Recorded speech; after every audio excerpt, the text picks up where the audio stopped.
this special session organizing by REPA. REPA stands for Renewable Energy Entrepreneurs and Professionals Association, and we are working in this industry from since 2017. And आज के session में we are very excited because आज के session में हम लोग एक special activity करने वाले हैं. हमारा जो लास्ट सेशन था that was also on designing solar of grid system, हम उसको कैसे और इकोनॉमिकल बना सकते हैं. बट आज के सेशन में हम एक लाइव केस स्टडी भी देखने वाले हैं फॉर ए रियल कस्टमर. हम लोग इसी सेशन में कस्टमर को पिक करके उनके लिए solar of grid system design करने वाले हैं और उसको और ज्यादा इकोनॉमिकल कैसे बना सकते हैं उसके बारे में हम लोग बात करेंगे. आज के जो हमारे स्पीकर है that is mister Sanjay Kumar from Delhi, और उनका 25 ईयर के आसपास का एक्सपीरियंस है इन ऑफ ग्रिड सिस्टम की डिजाइनिंग में. सो आज के सेशन के बारे में हमको वही बताएंगे, लेकिन एक स्पेशल अनाउंसमेंट भी आप सभी लोगों के लिए है. I request you to attend this session till the very end, because आज के सेशन में हम लोग रीपा की तरफ से एक स्पेशल अपडेट आप लोगों को बताने वाले हैं. कुछ लॉन्चिंग हम लोग करने वाले हैं that will be very useful and beneficial for all of you. चाहे आप एक स्टूडेंट हो, चाहे आप प्रोफेशनल हो रिन्यूएबल एनर्जी इंडस्ट्री में, सोलर एनर्जी इंडस्ट्री में, या फिर आप एक न्यू एंटरप्रेन्योर, आप सबके लिए वो बहुत ज्यादा बेनिफिट वाली चीज होने वाली है. सो आप इस सेशन को एंड तक अटेंड करें. अभी भी आप अगर किसी को इनवाइट करना चाहते हैं अपने फ्रेंड सर्कल में, कलीग्स को, तो आप इनको इनवाइट कर सकते हैं, because this session will going to be a very knowledgeful session. तो be ready with diary, pen, notes, जो भी आप बनाना चाहते हैं. And I am giving you mic to Sanjay sir. Over to you sir. Thank you, Udit ji. Good morning, all of you from REPA family. और आज Christmas भी है, तो क्रिसमस की ढेर सारी शुभकामनाएं, बधाई आप लोगों को. आज जो हम लोग ये सेशन कर रहे हैं, live case study on designing low budget solar of grid system. बहुत सारे लोगों ने इससे पहले का जो सेशन अटेंड किया होगा, वो हमने एक थ्योरेटिकल चीजों को समझाने का प्रयास किया था. आज हम कुछ डाटा एनालिसिस करेंगे इसके ऊपर. जो हमने उस दिन जो डिस्कशन किया उसके लिए हमने कुछ डाटा वगैरह वो किए और उसको टेबल के फॉर्म में डाल के और उसको हम एक लाइव चीजों को कैलकुलेट और सीखने का प्रयास करेंगे. ये जो एक मैं ले रहा हूं वो एक केस स्टडी है बेसिकली.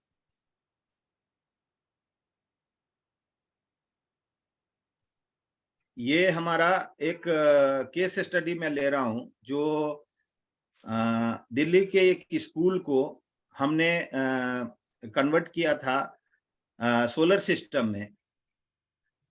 ये जो आप डाटा देख रहे हैं टेबल, ये हमें कस्टमर ने दिया था कि उसके यहाँ क्या लोड है, कितना है. ये अप्लायंसेस वाइज आप लोड देख रहे हैं. ये देखिए, जो हमने पहले एक कोई भी जो हम सोलर सिस्टम को कन्वर्ट करने वाले हैं, तो हमें कहीं भी किसी कस्टमर से बात करने के लिए जाना है तो हमें ये पहले एक डाटा उनसे लेने का प्रयास करना चाहिए. जैसे इनके पास करीब 12 लोड है टोटल मिला के. पहला ट्यूबलाइट, बल्ब, फैन, लैपटॉप, जितने भी करीब कूलर, वाटर कूलर, विंडो, जो इन्होंने विंडो एसी, जो इन्होंने लोड बताया कि हमारा ये अप्लायंसेस कनेक्टेड है. रेटेड कैपेसिटी उसका उनके हिसाब से जो दिया गया था वो हमारा ये है. या हम लोग भी ऑब्जर्व करते हैं कि यदि ट्यूबलाइट है तो वो 40 वाट का लेगा. बल्ब कोई जो है पुराना वाला बल्ब वो 60 वाट का लेगा. जो उनके यहाँ कनेक्टिंग लोड था उसका हमने एक टेबल बनाया. जो नंबर ऑफ अप्लायंसेस थे, जैसे ट्यूबलाइट के थे, बल्ब के थे, फैन के, लैपटॉप के, जितने जो नंबर हैं उसको हमने वो लिखा. इसके बाद कौन से अप्लायंसेस कितने घंटे चलने हैं उसका हमने एक टेबल बनाया. और ये सारे के बेसिस पे हमने एनर्जी कंजम्पशन निकाला हर एक अप्लायंसेस का अलग अलग, कि कौन सा अप्लायंसेस कितना एनर्जी कंज्यूम कर रहा है.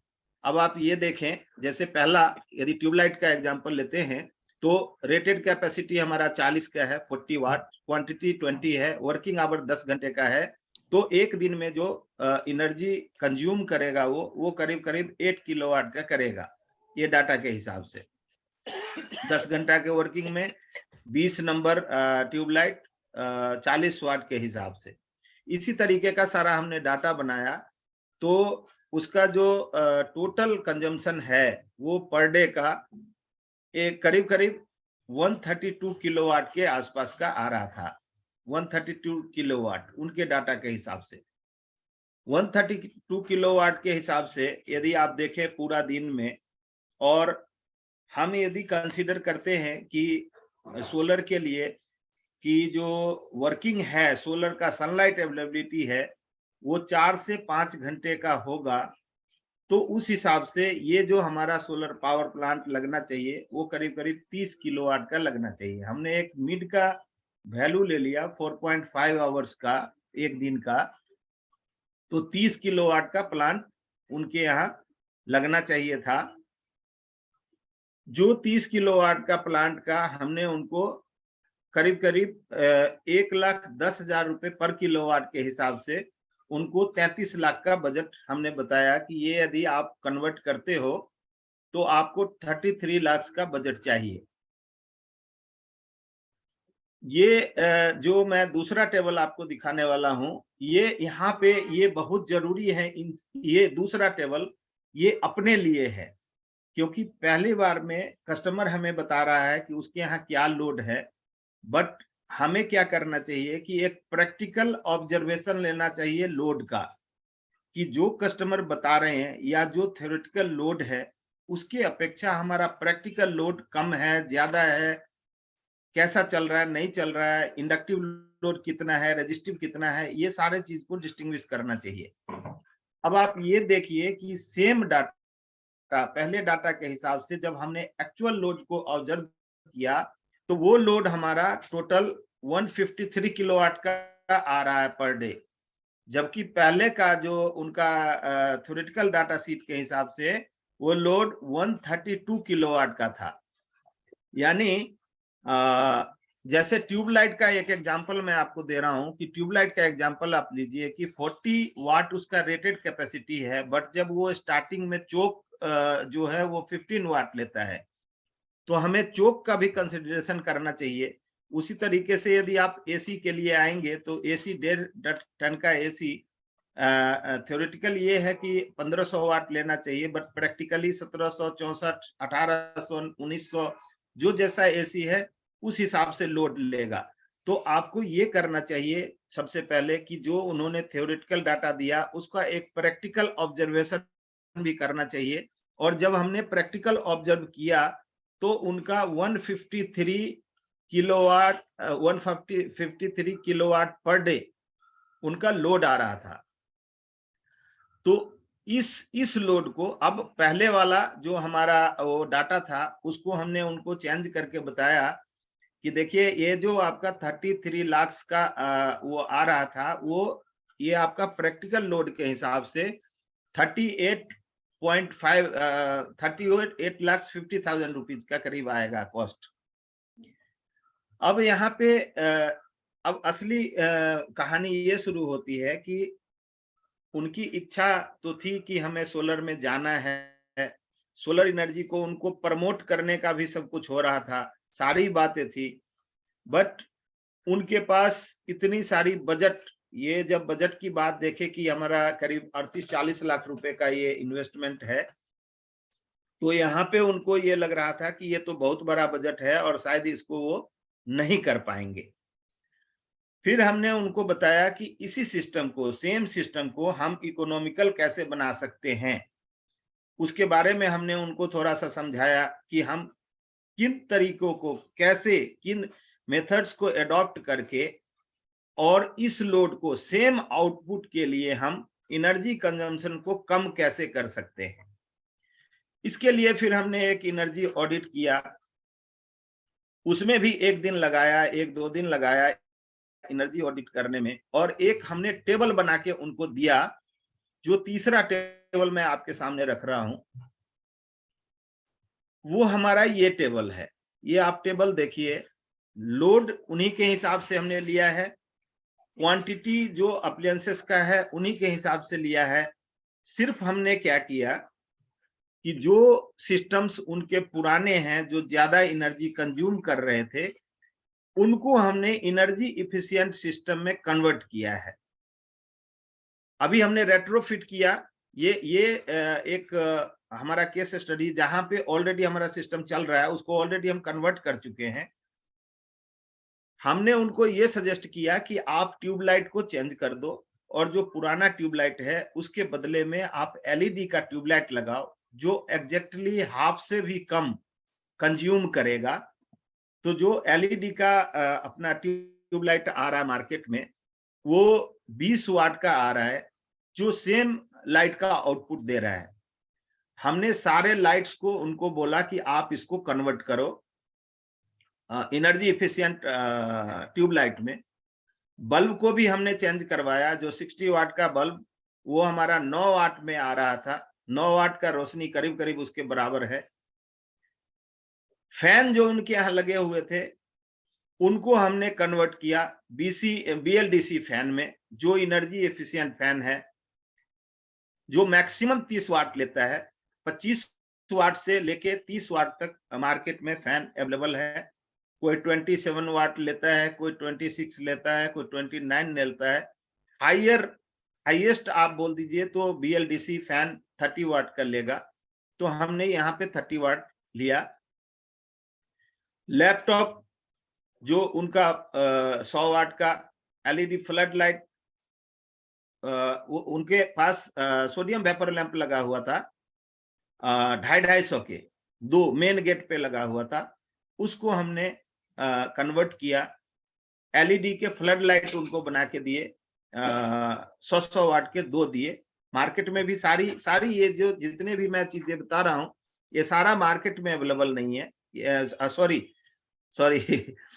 मैं क्षमा चाहूंगा, ये सारी चीजें मार्केट में अवेलेबल है और कहीं से भी पिक करके और उसको लगाया जा सकता है। तो हमने फ्लड लाइट उसको कन्वर्ट किया 100 वाट के। इसके बाद जो अभी एलईडी का डेस्कटॉप आ रहा है, उसको कंप्यूटर को चेंज करके हमने 100 वाट वाला वो लिया मॉनिटर। इसके बाद जो उनके यहाँ एक टीवी लगा हुआ था, उसको हमने एलईडी टीवी में उनको सजेस्ट किया कि आप इसको लगाइए।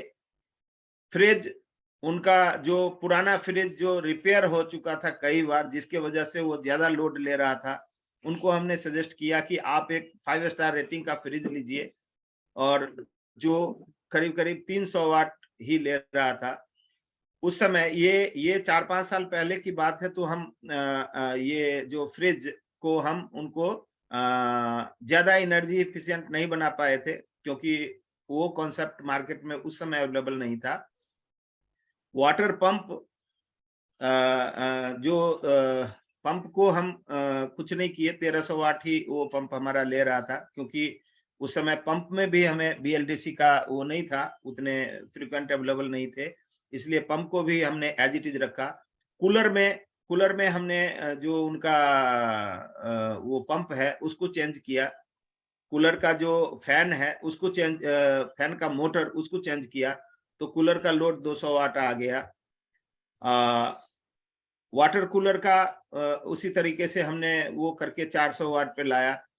फिर एसी का जो सबसे बड़ा वो लोड का ये था, जो हमारा मेन लोड कंज्यूमिंग जो डिवाइस होता है वो एसी है, क्योंकि उसका कंप्रेसर हमेशा ऑन ऑफ होते रहता है। जो अभी आप देख रहे हैं कि 1764 वाट उस समय ले रहा था, उसको जब हमने कन्वर्ट किया ये इन्वर्टर एसी में, तो inverter AC rated capacity starting में तो उसका 1200-1300 वाट लेता है, बट रनिंग में वो 700-800 वाट लेता है। तो इस तरीके से हम 800 वाट पे आ गए, और ये हमने उनको सजेस्ट किया कि आप यदि इन चीजों को एनर्जी इफिशिएंट सिस्टम में कन्वर्ट करेंगे तो आपका लोड ड्रास्टिकली कम हो जाएगा। और वो आप देखिए करीब करीब आधा से भी कम हो गया उनका लोड, ये केवल रह गया 63 किलोवाट।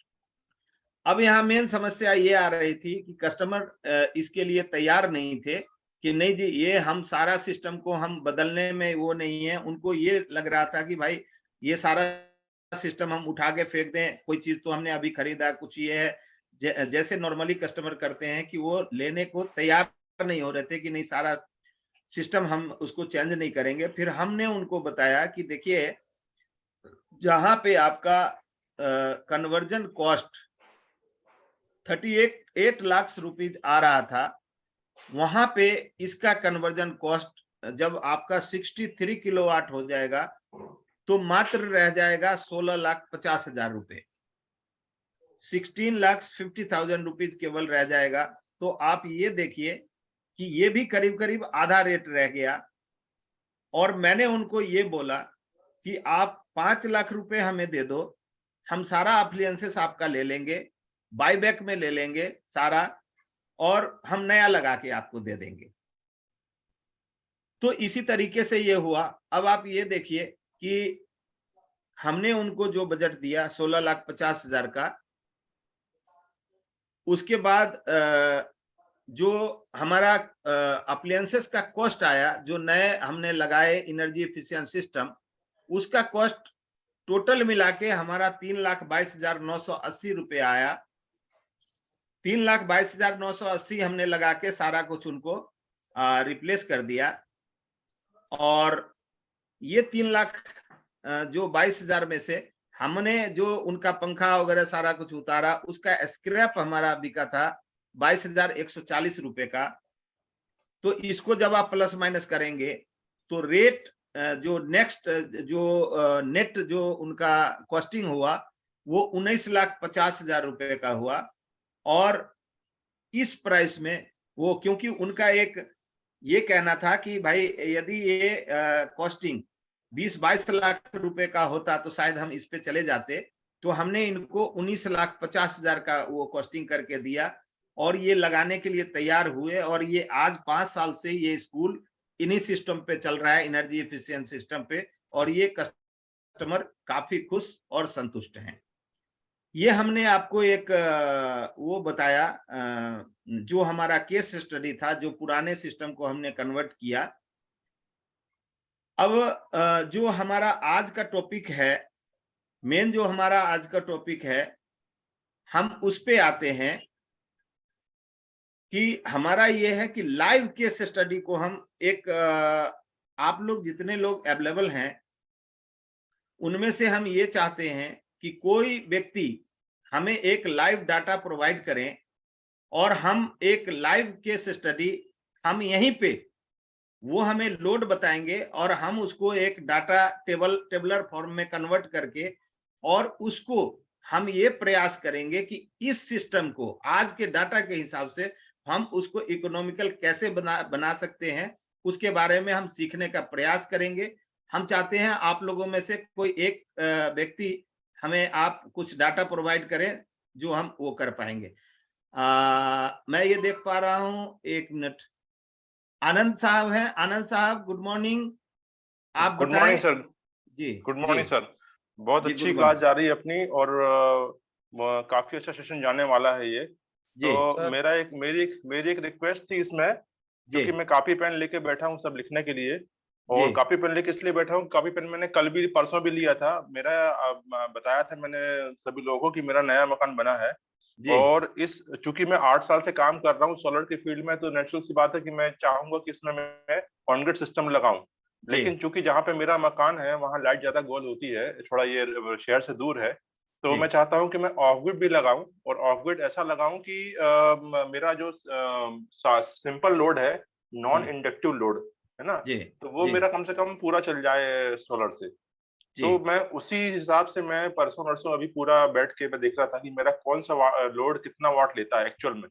जी मतलब एक्चुअल में बोले तो मीटर जो है अपना एमपीबी जी के मीटर में कितना वाट लेता है, मैं वो देखना चाह रहा था। तो मैंने वो जी काफी डेटा इकट्ठा किया था, लेकिन अभी मैं इस निर्णय पर नहीं पहुंच पाया था कि मेरा ऑन ग्रिड कितने किलोवाट का हो, इन्वर्टर और पैनल, जी और ऑफ ग्रिड कितने किलोवाट का हो। तो जी यदि अच्छा रहेगा कि यदि आप लाइव एग्जांपल ले रहे हो तो जी मैं अपना ही जो मेरा जो पूरा डेटा तैयार है मैं आपको वही बता देता हूँ, और आप उसी को ले लो। तो उससे दो फायदा होगा, जो व्यूअर्स हैं हमारे उनको एक लाइव डेटा भी मिल जाएगा और मेरा भला हो जाएगा कि मुझे ये मालूम चल जाएगा कि कितने किलोवाट का मैं सिस्टम लगाऊं और पैनल लगाऊं। तो देखिए पॉसिबल हो तो जी। आनंद साहब, जो आज का हमारा थीम था, जो आज का मेन ये था कि हम लाइव चीजों को लेंगे, और यही कारण है कि हम कोई पीपीटी में कोई ज्यादा चीजों को हम लिख के नहीं लाए कि हमें ये वो बोलना है, क्योंकि थ्योरी हम पहले देख चुके हैं। तो आज सारा कुछ हम प्रैक्टिकल यहीं पे करने का और सीखने का प्रयास करेंगे।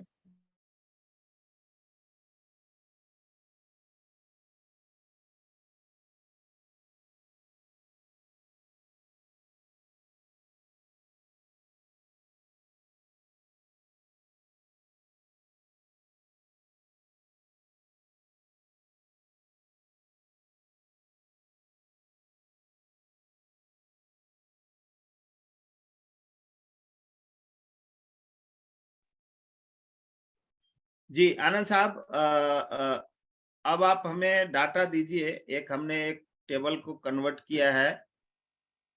हाँ, सीरियल नंबर 1। अच्छा, मतलब जो मैंने नोट किया था वो बता दूं मैं आपको, ऐसा बोल रहे हैं आप? हाँ, आपने जो आपके पास जो अप्लायंसेस है, जो कनेक्टेड लोड है, जी जी वो जी। आप हमें बताएं, वो आप हमें बताएं। ठीक है, 1 मिनट में निकाल लूं, मैंने कल लिखा था डायरी में। जी हम्म, हाँ ये मिल गया, ये इसी डायरी में लिखा था मैंने, जो लेके बैठा हूँ मैं।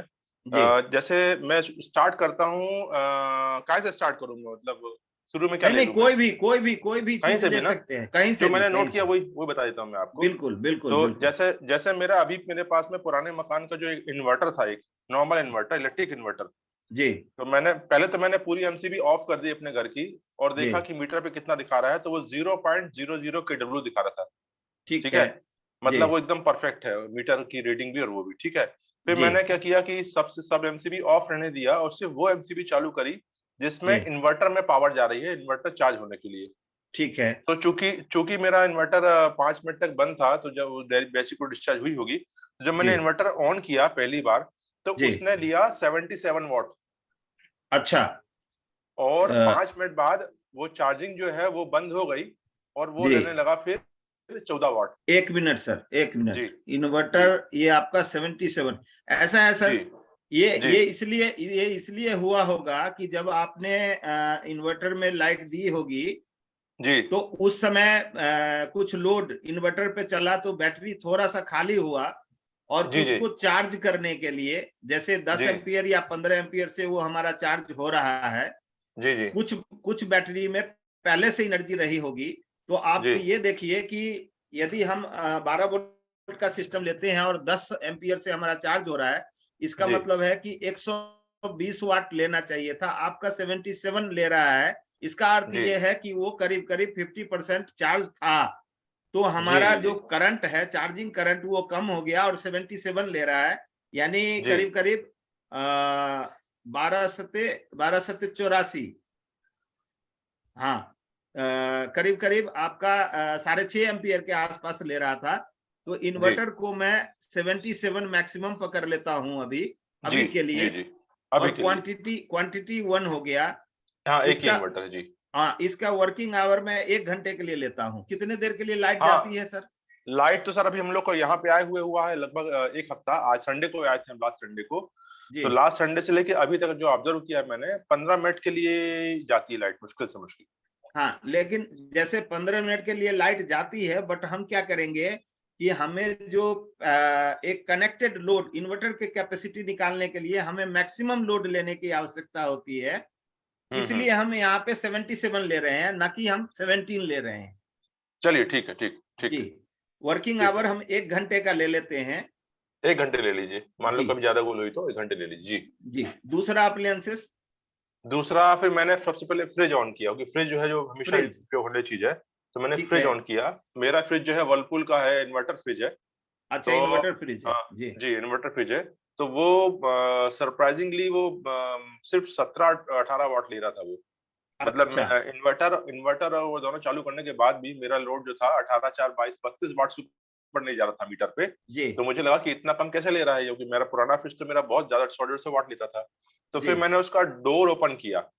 तो जी। डोर ओपन किया तो फिर वो पहले तो 58 वाट तक गया, 78 वाट तक गया, और जी। फिर वो वापस से 22 से 30 वाट के बीच में आ गया। मतलब वो मैक्सिमम 78 वाट पे गया था जब मैंने डोर ओपन किया था। तो हाँ, तो मतलब इसका 2-3 कारण है। पहला कारण तो ये है कि अभी ठंड का समय है, और जी फ्रिज का काम ये है कि आप जो भी चीज उसमें फ्रिज में रखते हैं वो और टेम्परेचर को डाउन करता है। अभी जी जी ठंड के समय में चूंकि टेम्परेचर डिफरेंस कम है, जी इसलिए वो फ्रिज कम ले रहा था।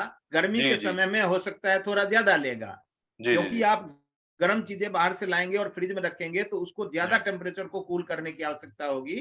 जी तो उस समय अभी हम मैक्सिमम इसको भी ले लेते हैं 78, ठीक है सर, और ये क्वांटिटी एक रहेगा। और ठीक है। हम समझते हैं कि फ्रिज हमेशा कनेक्ट रहेगा, इसलिए इसको हम हाँ, ये 24 तो आवर खैर, ले हाँ, रहे हैं। वो कभी बंद नहीं करते हम लोग। जी जी, इसको हम 24 आवर ले रहे हैं।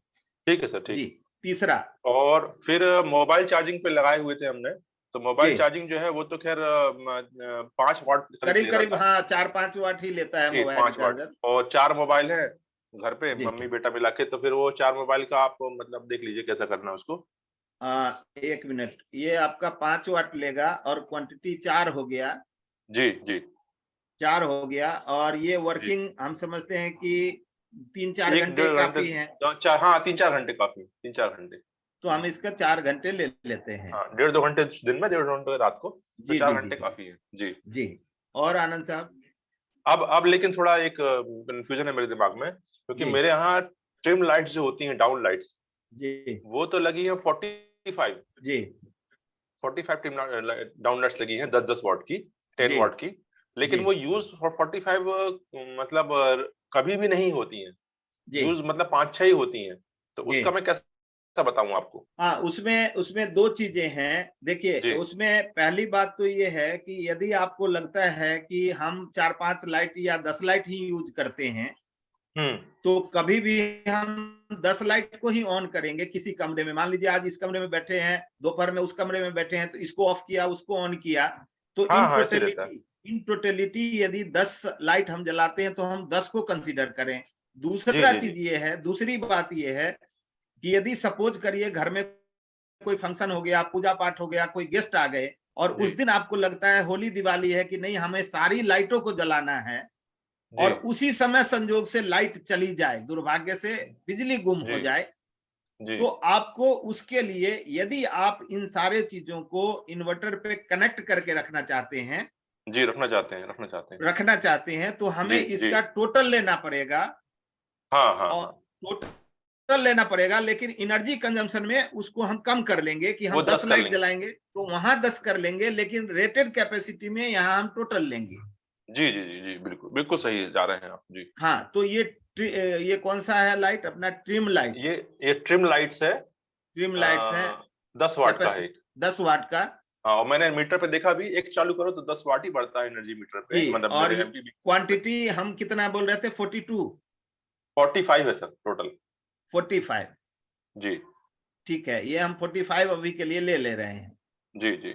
ये वर्किंग आवर हम 4-6 घंटे, कितने घंटे? ये वर्किंग आवर आप मान लो इनका लगभग 6 घंटे, शाम को 6 बजे शुरू होती है मान लो। जी। मतलब पूरी नहीं सर, 8-10 लाइटें, तो वो 11-12 बजे तक बंद हो जाती हैं। ठीक है, तो हम यहाँ पे जो जो हमारा इन्वर्टर का कैपेसिटी निकालने के चीज में हमने डिस्कस कर लिया है, जी उस कंसिडरेशन में हम यहाँ पे लाइट को 45 लेंगे क्वांटिटी, लेकिन कैलकुलेशन राइट, के लिए हम यहाँ पे 10 ले रहे हैं। 10 लेंगे जी। जी। तो 10 ये वाट की हमने 10 इसको, लाइट और हाँ, 6 घंटे आप मान लो। ये 6 घंटे कर लिया। जी और जी। अब कहीं कहीं हम जहाँ पे उन्हीं उन्हीं कमरों में जहाँ पे थोड़ा कम लाइट रोशनी में बैठना, कभी मान लो ज्यादा इंपॉर्टेंट काम नहीं कर रहे हैं, टीवी देख रहे हैं या ऐसी चर्चा कर रहे हैं, तो जी, मैंने ट्रिम लाइट लगाई है 3-3 वाट वाली।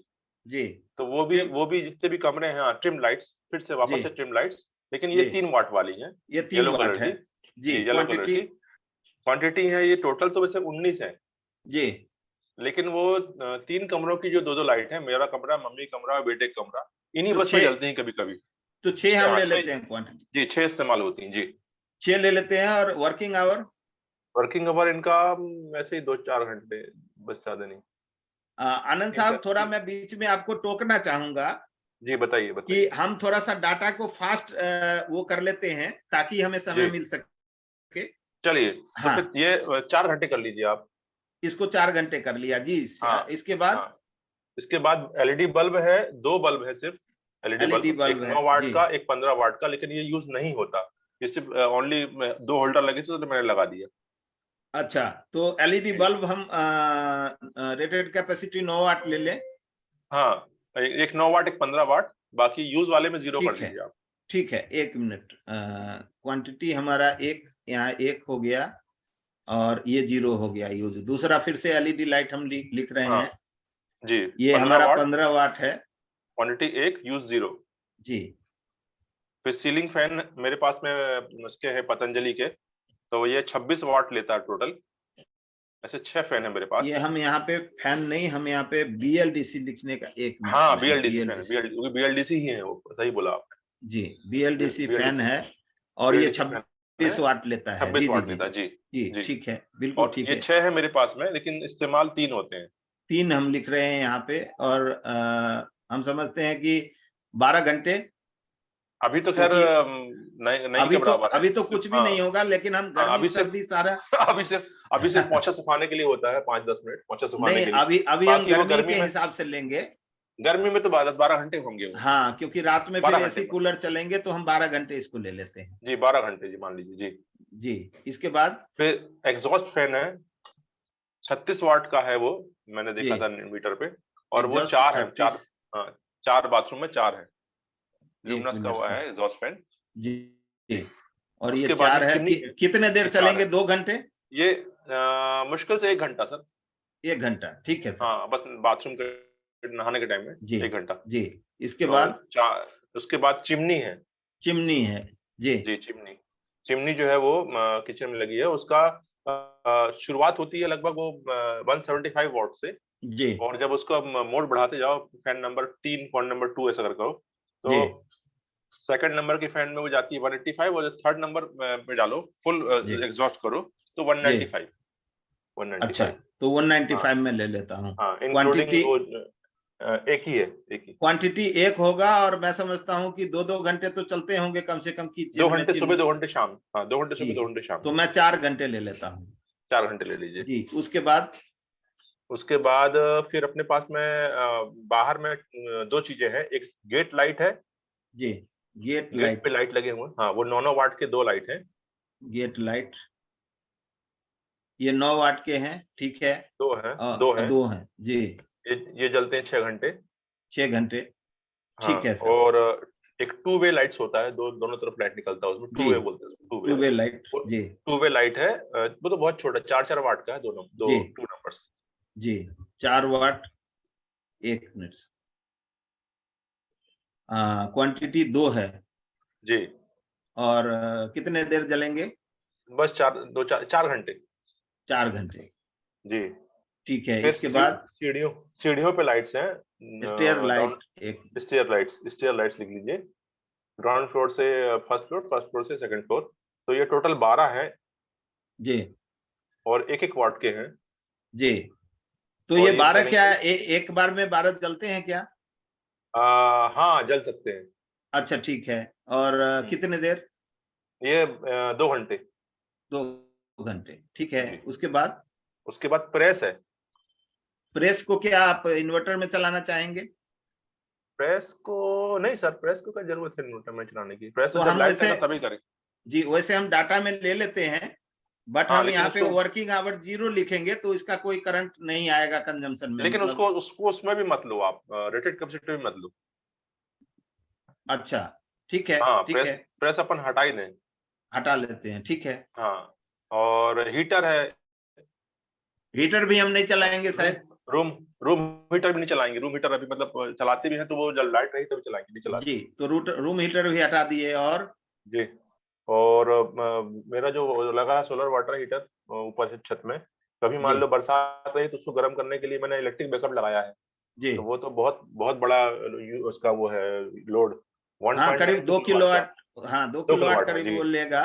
जी 2 किलोवाट तो का है। उसको भी हमारी समझदारी नहीं है उसको करने में, हम थोड़ा जी नहाने जी के जी लिए आगे पीछे कर लेंगे जी और जी जी। इतना करंट कंज्यूम नहीं करेंगे। जी जी जी, वो भी हाँ, हटा तो दीजिए। इसको भी हमने हटा दिया। जी, जी अब 2 चीज बची सिर्फ, जी एक बचा मिक्सी। जी, मिक्सी। हाँ, मिक्सी मिक्सी, तो जरूरत का चीज है और उसको हम कंसिडर हाँ करेंगे। जी, ये उसका लेना एक पड़ेगा। एक कितना कैपेसिटी? ये जब शुरू करते हैं हम उसको, तो वो जी 430 वाट तक जाती है, लेकिन जी, जब रनिंग होती रहती है तो वो 250-300 वाट लेती है। 300 हम ले लेते हैं इसको। 300 ले लीजिए, लेकिन वो रेटेड कैपेसिटी में आप मेरे ख्याल से आप तो हाँ, 450 तो लीजिए। 450 ले लेता हूँ, ठीक है। हम्म, और क्वांटिटी एक है। एक वर्किंग है। टाइम आधा घंटा सुबह, आधा घंटा शाम, 1 घंटा कर लीजिए। 1 घंटा ले लेता हूँ, ठीक जी है। जी। इस इसके बाद इसके बाद लास्ट बचा अपना सबमर्सिबल, पानी की मोटर। पानी की मोटर सबमर्सिबल, हाँ, ठीक है। ये भी लेकिन लाइट पे चलाऊंगा मैं। ठीक है। इवन ऐसा कनेक्शन भी अलग है है इसका। सर, जी आपको मैं थोड़ा सा ये बता दूं कि समरसेबल आप अच्छी बात है कि लाइट पे चलाइए, बिजली पे। हम्म, लेकिन यदि आपको लगता है कि समरसेबल भी हमें ये ग्रीन एनर्जी पे, हमें सोलर पे चलाना चाहिए, तो जी इसमें भी हमारा बीएलडीसी मोटर आना शुरू हो गया है और अच्छा, मार्केट हाँ में हाँ हाँ अवेलेबल है। मार्केट में हाँ हाँ। अवेलेबल है जी जी 1 जी एचपी जी का, आधे एचपी का, पौना एचपी का। और जी जी उस पे ये डिपेंड करता है कि आप एक दिन में कितना पानी स्टोर करना चाहते हैं टंकी में।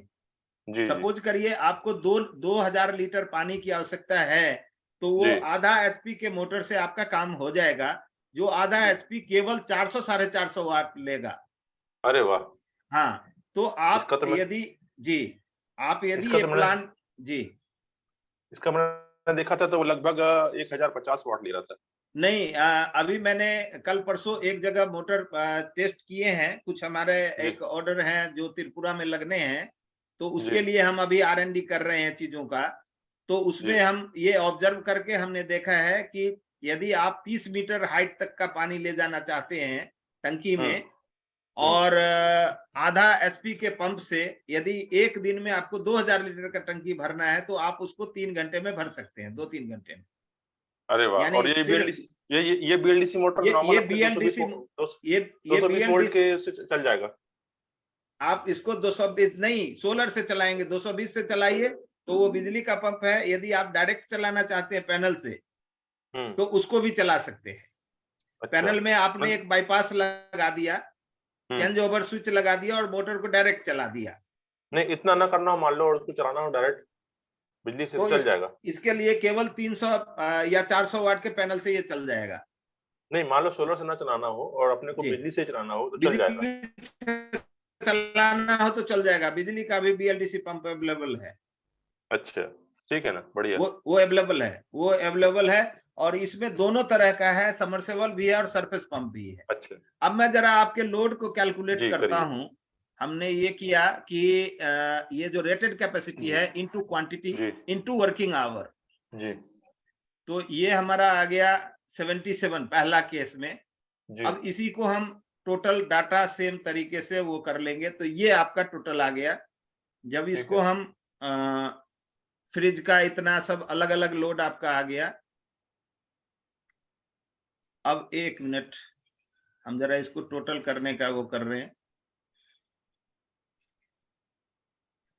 हाँ, अब डाटा शीट के हिसाब से हमारा टोटल जो आ रहा है, 1 मिनट, कागज पेन हो तो आप लोग भी प्रयास कर सकते हैं। मैं जरा इसको फार्मूला के हिसाब से करने का प्रयास कर रहा हूँ।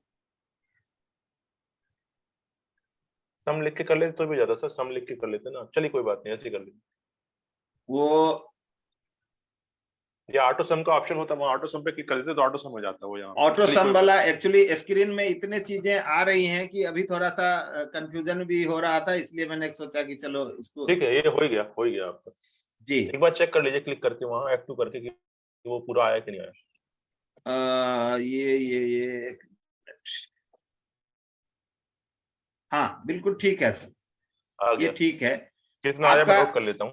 आपका एक दिन का लोड 5175 वाट है। वन डे लोड जी 5175 वाट। हाँ, देखिए आपने चूंकि हम लोग पीछे भी डिस्कशन काफी हम लोगों ने किया था कि हमें एनर्जी इफिशिएंट सिस्टम लगाना चाहिए। तो हमें जी ये लग रहा है कि जो आपने घर में मैक्सिमम चीजें एनर्जी एफिशिएंट सिस्टम ही आपने लगाई है। हाँ सर।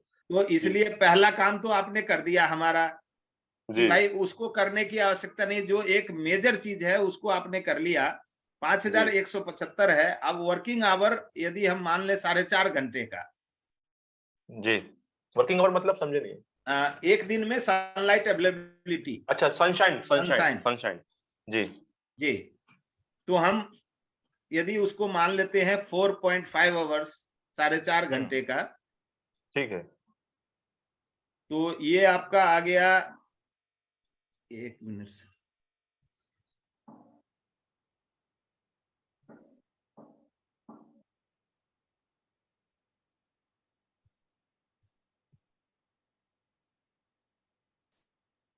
तो ये अपना आ गया 1.15 किलोवाट। 1.15 किलोवाट। हाँ, अब आप ये देखिए कि आपका तो बिल्कुल लोड, इतने अप्लायंसेस आप चला रहे हैं, लोड कुछ भी नहीं है देखा जाए तो। तो इतने अब आप ये देखिए कि जहां पे हम समझते हैं जितना लोड आपने लिखवाया वो कम से कम आपका होना चाहिए था 15 किलोवाट या 10 किलोवाट तो होता ही होता, उसको आपने 1 किलोवाट में ले आया। यानी जहां 10 लाख रुपए लगने थे वहां आपके 1 लाख 1.5 लाख रुपए में ये आपका लग जाएगा। और इससे ज्यादा क्या इकोनॉमिकल हो सकता है? हम 1,10,000 पर किलोवाट के हिसाब से ले रहे हैं जी। इसमें भी हम ये ले रहे हैं कि अभी 1 किलोवाट में जैसे हम 150 वाट के 4 बैटरी लगाते हैं, हम ये मान के चल रहे हैं कि जो एनर्जी हम जनरेट करेंगे वो टोटल हम स्टोर करेंगे जी। तो उस हिसाब से इसका रेट आपका आ रहा है 1,26,500 रुपए। अच्छा। अब इस 1,26,500 को और भी आप कम कर सकते हैं, उसके मैं कुछ मेथड्स बताता हूं। जी। जो हमारा आइडिया था कि हम ऑफ ग्रिड सिस्टम को कैसे इकोनॉमिकल बना सकते हैं, ज्यादा से ज्यादा उसको कौन से तरीके से कर सकते हैं। अब ये मैंने कुछ वो लिख के रखे हैं। ये देखिए, low budget solar of grid techniques.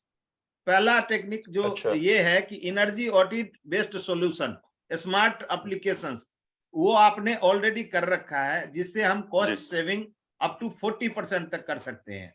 वो ऑलरेडी आपने कर रखा है। उसी का नतीजा ये है कि जहां 5 से 7 किलोवाट का आपका सिस्टम लगना चाहिए था, वो आपका करीब करीब 1.25 किलो का सिस्टम लग रहा है किलोवाट का। जी। तो पहला काम तो आपने कर दिया। दूसरा जो चीज है, पहला था हमारा एनर्जी ऑडिट बेस्ड सॉल्यूशन, दूसरा टेक्नोलॉजी हम यूज करेंगे टेक्नोलॉजी बेस्ड सॉल्यूशन। उसमें क्या है कि using day operation based inverter without battery, जहां पे बिल्कुल लाइट नहीं जाती है वहां आप ये कर सकते हैं कि एक थंब रूल ये है कि यदि पैनल की कैपेसिटी को आपने डबल कर दिया तो आप बिना बैटरी के भी आपने डायरेक्ट पैनल लगाया और आउटपुट आपको एसी में मिलेगा, 230 में मिलेगा। तो आप पूरा दिन का बिजली सोलर से चला सकते हैं और उतना बिजली आप बचा सकते हैं जो आपके लिए सेविंग, मतलब उतना सफिशिएंट है सोलर लगाने के बाद। यदि आपने ऐसा किया या जहां पे भी इस तरीके का एप्लीकेशन आएगा, जैसे स्कूल हो गए, कुछ बैंक्स ऐसे हैं जिनका टाइमिंग होता है 10 से लेकर 4 बजे तक का, स्पेशली कोऑपरेटिव सोसाइटी बैंक वगैरह के, जो दिन दिन में चलने वाले चीज हैं, उनमें आप इवन बैटरी को भी हटा सकते हैं। बैटरी का कॉस्ट करीब 45% आता है, तो आपका 55% केवल कॉस्ट रह जाएगा। यानी 1,26,000 में से केवल आपका 55-60,000 का कॉस्ट रह जाएगा। ये एप्लीकेशन मैं बाद की बात बता रहा हूं कि कहीं ऐसा हुआ जहां सिर्फ डे ऑपरेशन है। एक चीज और बता दूं कि सपोज करिए कि कभी बादल लग गए या कुछ हो गया, तो उसके लिए आप बिजली का बैकअप रखेंगे। जिस दिन बादल लग गया तो वो ऑटोमेटिक सिस्टम बिजली पे चला जाएगा। तो इंडिया का जो बिजली है वो सबसे सस्ता है, वो फिर भी सस्ता पड़ेगा यदि आपने बिना बैटरी का लगाया और डायरेक्ट इन्वर्टर से आउटपुट ले लिया। दूसरा टेक्निक है battery bank optimization. Battery bank optimization कहने का सेंस ये है कि सपोज करिए अभी मैंने आपका 4 घंटे 5 घंटे स्टोरेज के हिसाब से मैंने उसको कैलकुलेट किया बैटरी बैंक को। आपको यदि लगता है कि नहीं हमें तो केवल 1 घंटे का बैकअप, लाइट तो हमारी 15 मिनट 20 मिनट की जाती है, हमें तो बैकअप 1 घंटे का चाहिए और बाकी चीजों को हम डायरेक्टली चला लेंगे दिन में, तो उस केस में क्या होगा कि आपका बैटरी बैंक 1/4 रह जाएगा, यानी 150 एम्पियर के केवल एक बैटरी रह जाएंगे। आप यदि हाँ उस चीज पे मैं बाद में आऊंगा जो कौन सा वोल्टेज सिस्टम का लेना है, कि ऐसा ना कि 48 के बदले हम 12 ले लें, वो हम बाद में आएंगे। यदि आपको लगता है कि 2 घंटे का बैकअप चाहिए तो केवल बैटरी बैंक का कैपेसिटी आधा रह जाएगा। तीसरा है हमारा बैटरी टाइप सिलेक्शन। अब देखिए कि बैटरी जो आपका हम लगा रहे हैं वो 12 वोल्ट में आपका बैटरी लग रहा है 600। आप इसको ऐसे कैलकुलेट कर सकते हैं कि जो आपका टेबल के हिसाब से, 1 मिनट, टेबल के हिसाब से जो आपका, एक रिक्वेस्ट और थी संजय, जब तक आप कर रहे हो मैं आपको बता दूं एडवांस में, जैसे आपने मुझे मेरा रेटेड कैपेसिटी वाला लेके आपने ये निकाल लिया 5175 वॉट। ये 5175 वॉट एक्चुअली 5175 वॉट आवर्स है क्या? ये वाट आवर्स है, क्योंकि हमने आवर से मल्टीप्लाई किया है, वाट इंटू आवर्स कर दिया। ठीक है, वाट इंटू आवर्स तो वाट आवर्स है ना। अब लेकिन ये है कि जो अपन ने कितना रेटेड कैपेसिटी है उसका अपन ने टोटल नहीं मारा, ये देखने के लिए कि अपने को इन्वर्टर का साइज क्या होना, क्योंकि इन्वर्टर का साइज अभी तो आपने बोल दिया 1.25 किलोवाट का सिस्टम लगेगा, लेकिन एक यूजर भी हमारे चैट बॉक्स में अभी तुरंत उसको करता हूं मैं। एक कॉलम मैंने बढ़ा दिया, अब इसको मैं जोड़ लेता हूं, 1 मिनट, इसको 60 सम से कर लो आप इसको। एक टेबल यहाँ पे ऐड करेंगे पहले, मैं 1 मिनट,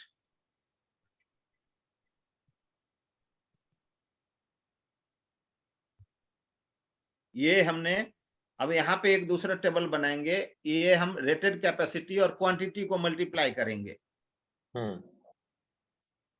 तो इतना हमारा करीब करीब कनेक्टेड लोड हो जाएगा। अब इसके हिसाब से हम सारा वो कर लेंगे। 1 मिनट, ये हमारा कनेक्टेड हो गया। यहाँ पे हम टोटल करेंगे तो ये जो हमारा टोटल होगा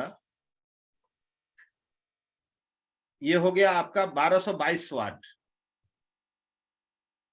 1222 वाट। अच्छा, ठीक है ना। अब इसमें हमने कुछ चीजों का, जैसे जहां पे आप ये बता रहे थे ट्रिम लाइट, जो हमारा जो अभी हम डाटा से थोड़ा छेड़छाड़ कर रहे हैं, वो डाटा तो हमने ऑब्जर्व कर लिया, 5175 हमको लिख लेना चाहिए। अब ये ट्रिम लाइट आपके 42 हैं, तो अब आपका लोड यहाँ बदल जाएगा। ये जो टोटल हो गया ये आपका बदल गया और ये हो गया 1542। ये जो कनेक्टिंग लोड हो गया 1542। ठीक है। अब 45 है सर, 45 है। अच्छा, 45 आ रहे हैं जी। 40 क्या चीज, 45 नंबर्स हैं जी। 1 मिनट, मैं उसको चेंज करता हूं।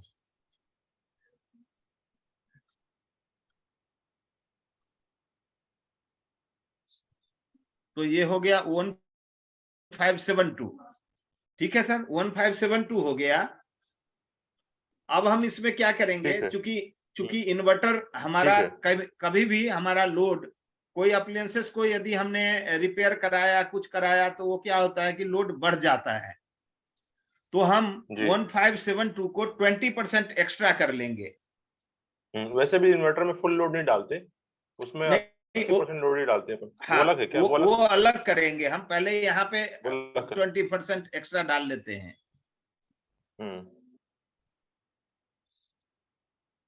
तो 15 दूना 30 और 7 40, करीब करीब 100 वाट का वो ज्यादा आ जाएगा। 1 मिनट, 300 वाट ज्यादा आ जाएंगे सर। इंटू 20%, ये 314 वाट और इसमें ऐड कर देंगे तो ये तकरीबन हो गया आपका 1900 वाट। हाँ, 4 2 6 7 1 8 5 3 8, जी हाँ 1900 वाट, 1886 मतलब 1900 वाट। 1900 वाट। हम 2 किलोवाट का सीधा हम 2 किलोवाट का सीधा ले लेंगे, ठीक है। अब 2 किलोवाट के लिए हम क्या करेंगे कि 2 किलोवाट डिवाइडेड बाय 0.8, ये पावर फैक्टर है 0.8, तो 2000 डिवाइडेड बाय 0.8,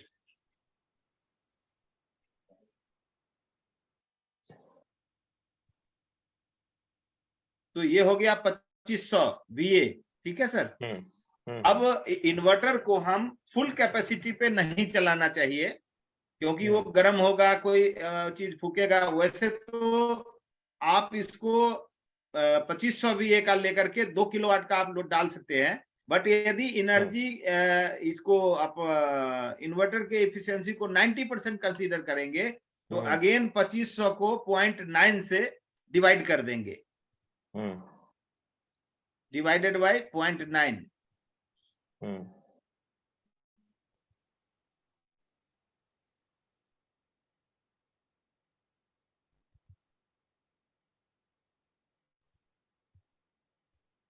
ये आ गया 2777 VA, यानी 2700 VA का जो इन्वर्टर है।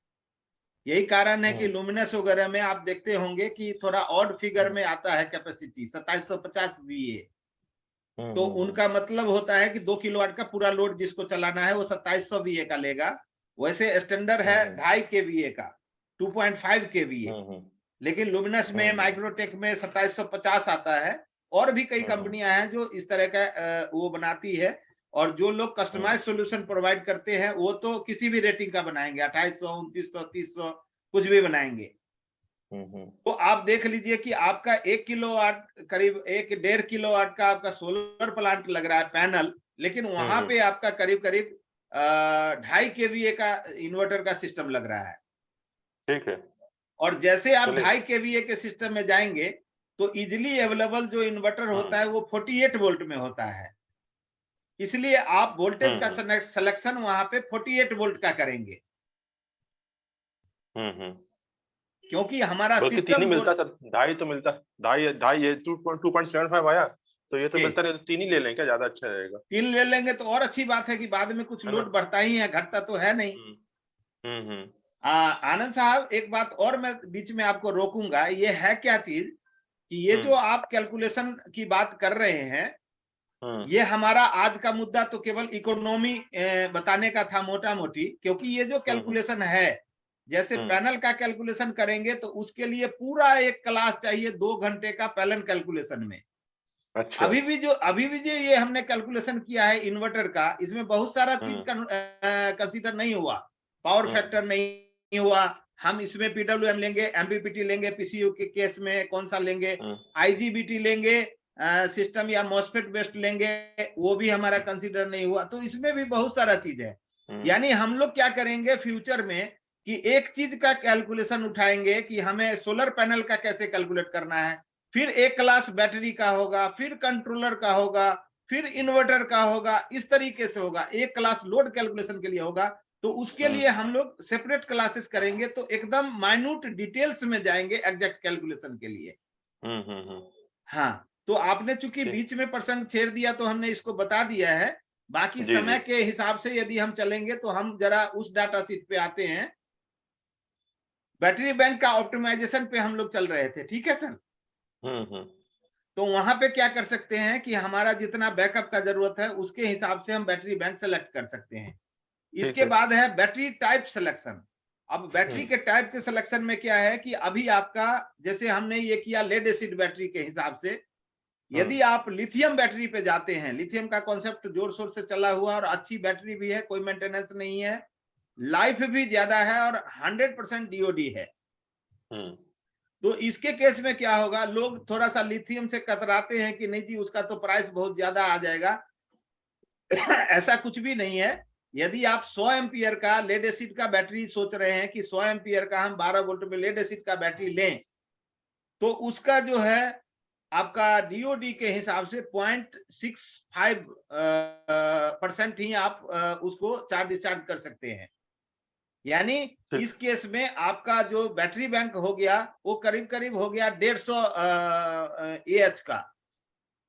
आप लिथियम को 100 से कर सकते हैं चार्ज डिस्चार्ज, तो उस केस में आपका लिथियम का साइज पूरे रह गया 100 एम्पियर का। आप 100 एम्पियर के लिथियम बैटरी का यदि प्राइस देखेंगे और 150 एम्पियर के लेड एसिड का प्राइस देखेंगे, तो करीब करीब 25 से 30% ही लिथियम का प्राइस ज्यादा होगा।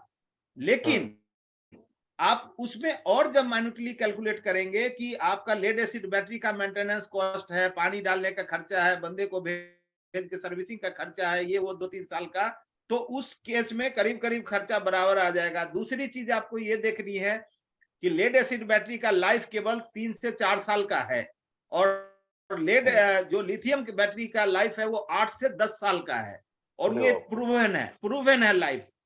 तो आप यदि लेड एसिड बैटरी के कॉस्ट को डबल कर दें और लिथियम बैटरी का कॉस्ट वही रहेगा, तो उस हिसाब से आपका लिथियम बैटरी सस्ता पड़ेगा, लेड एसिड बैटरी महंगा पड़ेगा। तो इसलिए हमने ये लिखा है कि बैटरी टाइप सिलेक्शन।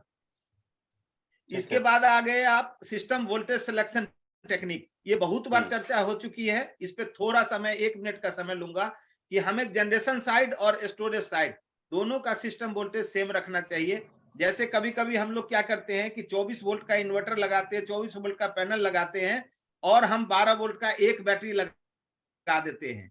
वहां हमारा यदि PWM चार्ज कंट्रोलर है तो क्या हो जाता है कि पावर एग्जैक्टली हाफ हो जाता है सेविंग में। तो इस तरीके से आधा पावर का आप वेस्टेज कर रहे हैं एक बैटरी बचाने के चक्कर में। तो आप उसको ना करके यदि हम सिस्टम वोल्टेज को मैच करते हैं कि जैसे आपने 12 वोल्ट का 100 एम्पियर का बैटरी लिया एक, तो उसके बदले में 12 वोल्ट के 50 एम्पियर के 2 बैटरी ले लीजिए, और स्टोरेज साइज में भी आप 24 वोल्ट को कनेक्ट करिए, तो जितना पावर जनरेट होगा उतना पावर स्टोरेज में जाएगा। उसमें क्या है कि 10% प्राइस का ऊपर नीचे हो सकता है, लेकिन आपका 50% एनर्जी सेव होगा, इसलिए हमने इसको लिखा। ये सारा भी चीजें एक एक क्लास की बात है कि हम डिटेल्स में जाएंगे। इसके बाद सिलेक्शन ऑफ चार्ज कंट्रोलर है। देखिए चार्ज कंट्रोलर का भी बहुत अहम रोल है सिलेक्शन में। आप यदि 12 वोल्ट 24 वोल्ट का कोई भी सिस्टम लगाते हैं जिसमें आप PWM चार्ज कंट्रोलर लगाएंगे, वो ज्यादा एफिशिएंट होगा, ज्यादा इकोनॉमिकल होगा।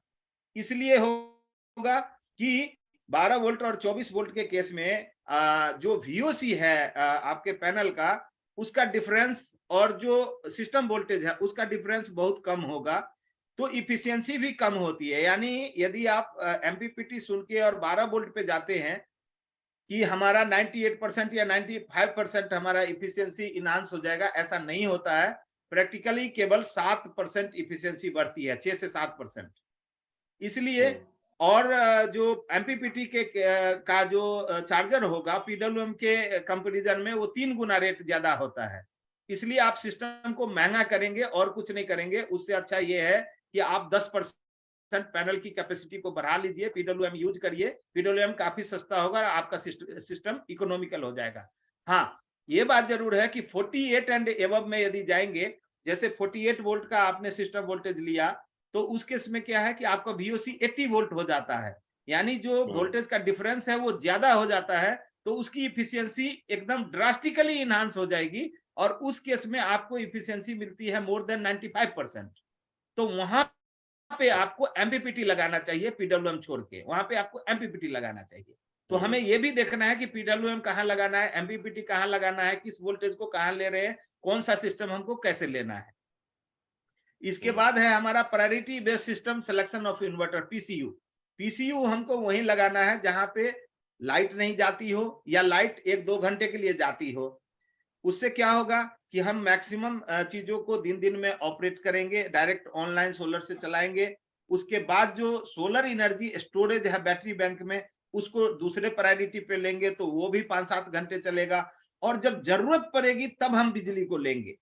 लेकिन जहां बिजली ज्यादा जाती हो, 8-10 घंटा जाती हो, वहां आप पीसीयू में ना जाएं, वो इन्वर्टर आपका महंगा पड़ेगा, और आप हाइब्रिड में जाएं ताकि वो आपको सस्ता पड़ेगा और सिस्टम को आप इकोनॉमिकल कर सकते हैं। तो ये करीब करीब टेक्निक्स है। एक टेक्निक और हमारे पास है, इंटेलिजेंस बेस्ड सॉल्यूशन, जिसको हमने एक आध जगह थोड़ा बहुत यूज किया, ज्यादा यूज नहीं किए हैं, लेकिन आप लोग से हम सलाह जरूर देंगे कि जिसको जितनी नॉलेज है आईटी के बारे में और इन चीजों के बारे में, जैसे सेंसर ऑपरेशन ऑफ अप्लियंसेस, हमने एक जगह देखा था एक्सपोर्ट हाउस में कि करीब करीब 400-500 ट्यूबलाइट जल रहे हैं, और बंदे चले गए लंच करने के लिए, और वो 1 घंटे में आ रहे हैं और 400 लाइट जल रहे हैं।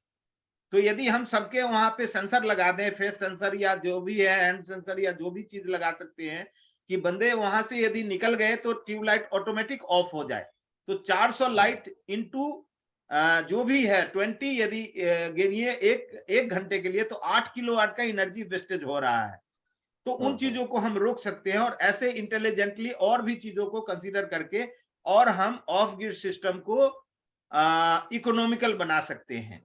ये जो सारी टेक्निक्स है, इसको डिटेल्स में चीजों को जानने के लिए एक एक चीज, पहले इन्वर्टर पकड़ेंगे, फिर बैटरी पकड़ेंगे, जितने सिस्टम कंपोनेंट्स हैं सारे पकड़ेंगे, और उसको हम इकोनॉमिकल कैसे बनाएं इस पे डिटेल्स में चर्चा करेंगे, जिसके लिए हर एक चीज के लिए सेपरेट क्लास की आवश्यकता होगी।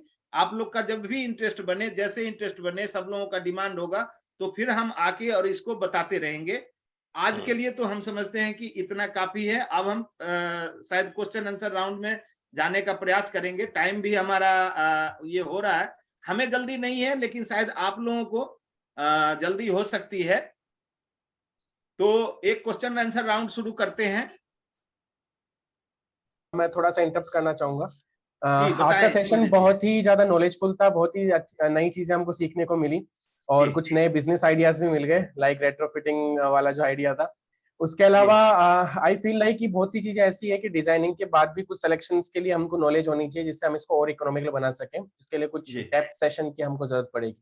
सो जी। आज का सेशन जैसे ही बहुत ज्यादा फ्रूटफुल था, नॉलेजेबल था, बहुत बेनिफिट हम लोगों को मिले, तो उसी के रिगार्डिंग सबसे पहले क्वेश्चन राउंड से पहले मैं कुछ रीपा की तरफ से अपडेट्स आप सभी लोगों को देना चाहूंगा, जो कि और ज्यादा बेनिफिशियल आप लोगों के लिए हो सकती है। So if you allow me, let me share my screen here. छोटा सा 5 मिनट का भी टाइम मैं नहीं लूंगा, but it's important update for all of you. Okay, okay.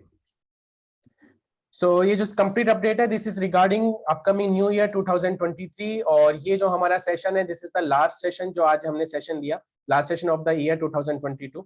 And हमारा जो नेक्स्ट ईयर का फोकस है एज ए रीपा, हम लोग एजुकेशन के ऊपर नेक्स्ट ईयर में ज्यादा फोकस करने वाले हैं। कुछ पेड ट्रेनिंग्स हम लोग लाने वाले हैं, ऑनलाइन भी और ऑफलाइन भी। Like this was the free training जो ऑनलाइन अभी हुई, but I sometime I feel like कि जब लोगों को रिकॉर्डिंग फ्री में मिल जाती है तो लोग लाइव अटेंड नहीं करते, रिकॉर्डिंग के भरोसे बैठे रहते हैं, पर रिकॉर्डिंग दिखता कोई नहीं है। So we are adding some solutions कि हम लोग ऑफलाइन ट्रेनिंग भी करें, ऑनलाइन ट्रेनिंग भी करें, बट रिकॉर्डिंग हम लोग फ्री में लोगों को अवेलेबल नहीं कराएंगे। स्पेशली हम लोग कुछ पेड ऑनलाइन ट्रेनिंग्स भी साथ में लाने वाले हैं, फ्री के साथ में भी। एंड कुछ info products in form of some recorded courses, some e books, some guides, जो कि यूजफुल होंगे ना सिर्फ स्टूडेंट्स के लिए, जो रिन्यूएबल एनर्जी में न्यू एंटरप्रेन्योर्स हैं उनके लिए भी, और जो प्रोफेशनल लोग हैं उनके लिए भी वो यूजफुल होंगे।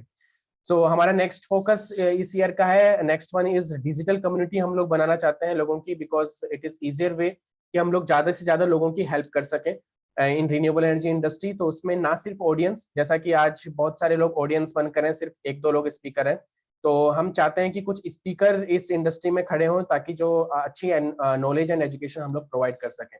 तो स्पीकर्स एंड ऑडियंस दोनों की कम्युनिटी हम लोग यहाँ पे बिल्ड करना चाहते हैं। नेक्स्ट प्रोग्राम इज जो हमारा इस चीज के रिगार्डिंग हम लोग लॉन्च कर रहे हैं, that is our membership drive for 2023 की फर्स्ट मेंबरशिप ड्राइव हम लोग लॉन्च कर रहे हैं।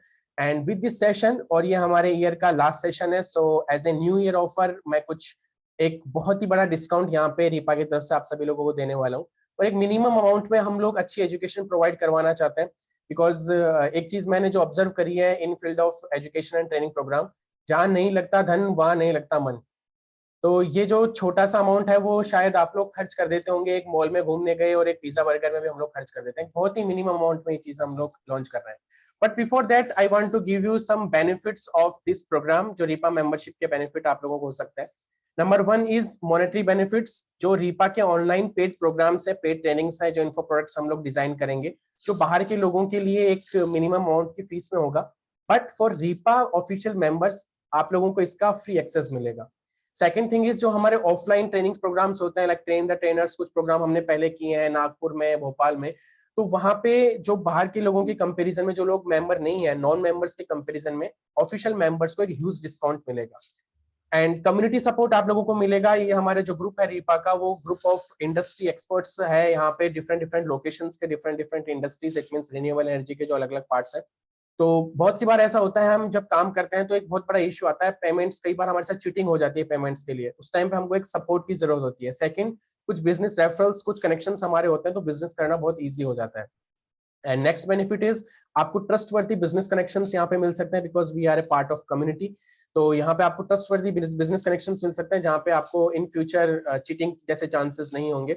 एंड आपकी विजिबिलिटी मार्केट में बढ़ सकती है, क्योंकि जब आप रीपा के मेंबर बढ़ते हैं, आप कई और लोगों के साथ में आपकी नेटवर्किंग होती है, आप कुछ नॉलेजेबल सेशन अगर आगे देते हैं, हमारे यूट्यूब चैनल के ऊपर हमारा नेक्स्ट फोकस है, वहाँ पे कुछ आप अपनी वैल्यूएबल सेशंस देते हैं, तो उनके थ्रू आपकी विजिबिलिटी मार्केट में बढ़ती है और आपकी अथॉरिटी बिल्ड होती है। बिकॉज जब तक आप कोई किसी चीज के ऊपर अथॉरिटी बिल्ड नहीं होती है, कस्टमर आप पे ट्रस्ट नहीं कर पाता।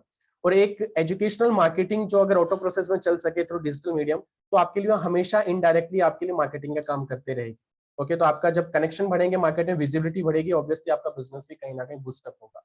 नेक्स्ट थिंग इज यहाँ पे see we are from different locations. तो कई बार ऐसा होता है कि हमको दूसरे स्टेट में से कुछ ऑर्डर मिलते हैं ऑनलाइन लोगों किसी कनेक्शंस के थ्रू, और हम लोग वहाँ पे फुलफिल नहीं कर पाते। सो आप लोगों को चांसेस हैं कि जब डिफरेंट डिफरेंट लोकेशंस के लोगों के साथ नेटवर्किंग होती है, तो you can get some location based referrals in your business also.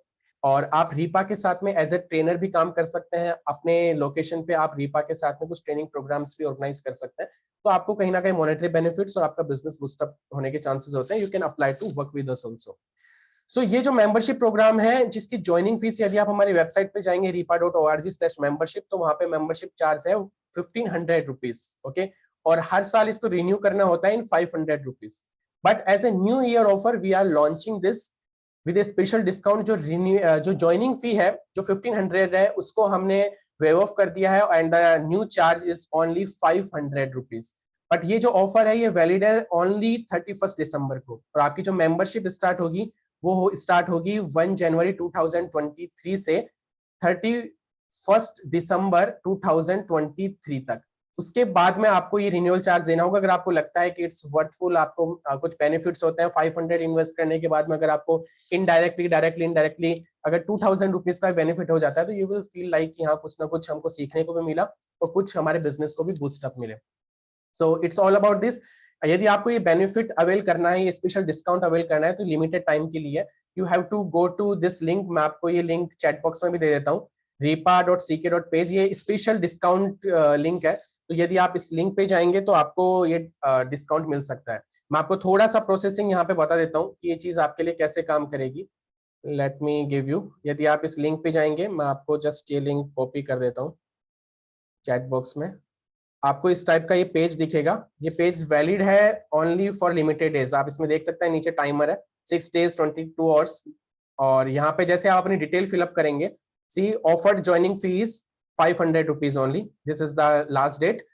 And जब आप इसको फिलअप करेंगे, सबमिट करेंगे, यू फिलअप योर सबमिशन, तो आपको ये पेज ओपन हो जाएगा। ये डिटेल आपको आपके ईमेल पे भी मिल जाएगी। These are some steps. जैसे ये फॉर्म फिलअप करेंगे, ये पेज आपको ओपन होगा। आपको जस्ट 500 रुपीज ट्रांसफर करने होंगे, जो फॉलोइंग बैंक डिटेल्स है हमारी रीपा की वहां पे। और जैसे ही आपको उसकी रिसिप्ट मिलेगी, जैसे आप जिस भी मीडियम के थ्रू NEFT या फिर IMPS ट्रांसफर करते हैं, जो भी स्क्रीनशॉट आप लेंगे, उसको आपको मेल करना होगा अपनी जो रजिस्टर्ड ईमेल आईडी जो आपने यूज की थी अभी इस फॉर्म में, नेम नंबर ईमेल आईडी वाले फॉर्म में, जो ईमेल आईडी आपने यहाँ यूज करी है, सेम ईमेल आईडी से आपको हमें इस ईमेल पे अपनी रिसिप्ट, जो भी स्क्रीनशॉट आपको मिलता है पेमेंट ट्रांसफर का, वो हमें मेल करना होगा। After confirmation we will add you in our members WhatsApp group. Okay, तो वहां से आपको सारे बेनिफिट्स अवेल होंगे। अगर आपको कोई भी प्रॉब्लम फेस होती है, तो आप इस व्हाट्सएप नंबर पे कनेक्ट कर सकते हैं। And this is offer for limited time. ये सब स्टेप्स आपको मेल पे भी मिल जाएंगे। You just have to go this link जो मैंने आपको अभी चैट बॉक्स में भेजा है, उसके बाद में जस्ट अपनी डिटेल फिलअप कीजिए और ये स्टेप्स आपको जब आके मिल जाएगी तो उन्हें आप फॉलो कर सकते हैं। Again I am giving you reminder कि ये ऑफर जस्ट 31 दिसंबर तक ही वैलिड है। Okay, so I think this is a minimum amount जिसमें आप बहुत सारे बेनिफिट्स ले सकते हैं। So thank you so much and again I am giving you over to you Sanjay sir. अगर किसी का क्वेश्चन आंसर है तो आप क्वेश्चन पूछ सकते हैं। Thank you Udit ji. जो हमने रीपा मेंबर्स की बात करी है, तो हम रीपा पेड मेंबर्स वहां पे करेंगे और बाकी जो लोग होंगे वो स्टिल रीपा मेंबर होंगे, जो हमसे आज के डेट में भी जुड़े हुए हैं। वो हम तो ये प्रयास करेंगे कि ज्यादा से ज्यादा लोग जुड़े ताकि उनको पूरे साल का सारी एक्टिविटीज का उनको फ्री में एक्सेस हो सके। लेकिन यदि कोई लोग इंतजार करना चाहते हैं या और चीजों को मॉनिटर करके और तब जाना चाहते हैं, तो उनको थोड़ा सा महंगा ये चीज हो सकता है। और जब भी हम कोई भी प्रोग्राम करेंगे तो आप लोग को फिर भी सारा चीज की एक्टिविटी की जानकारी दी जाएगी। जी, अब हम चाहते हैं कि एक क्वेश्चन आंसर राउंड, यदि एक और साहब थे जो तिवारी साहब के साथ उन्होंने हैंड रेज किया था, लेकिन मैं उनको वो नहीं कर पाया था उस समय। तो मैं चाहता हूं कि क्वेश्चन उनसे शुरू हो, या और भी साहब जो भी लोग जिनके पास कोई क्वेरी हो तो आप बताएंगे, हम थोड़ा सा प्रयास करेंगे। अनम्यूट।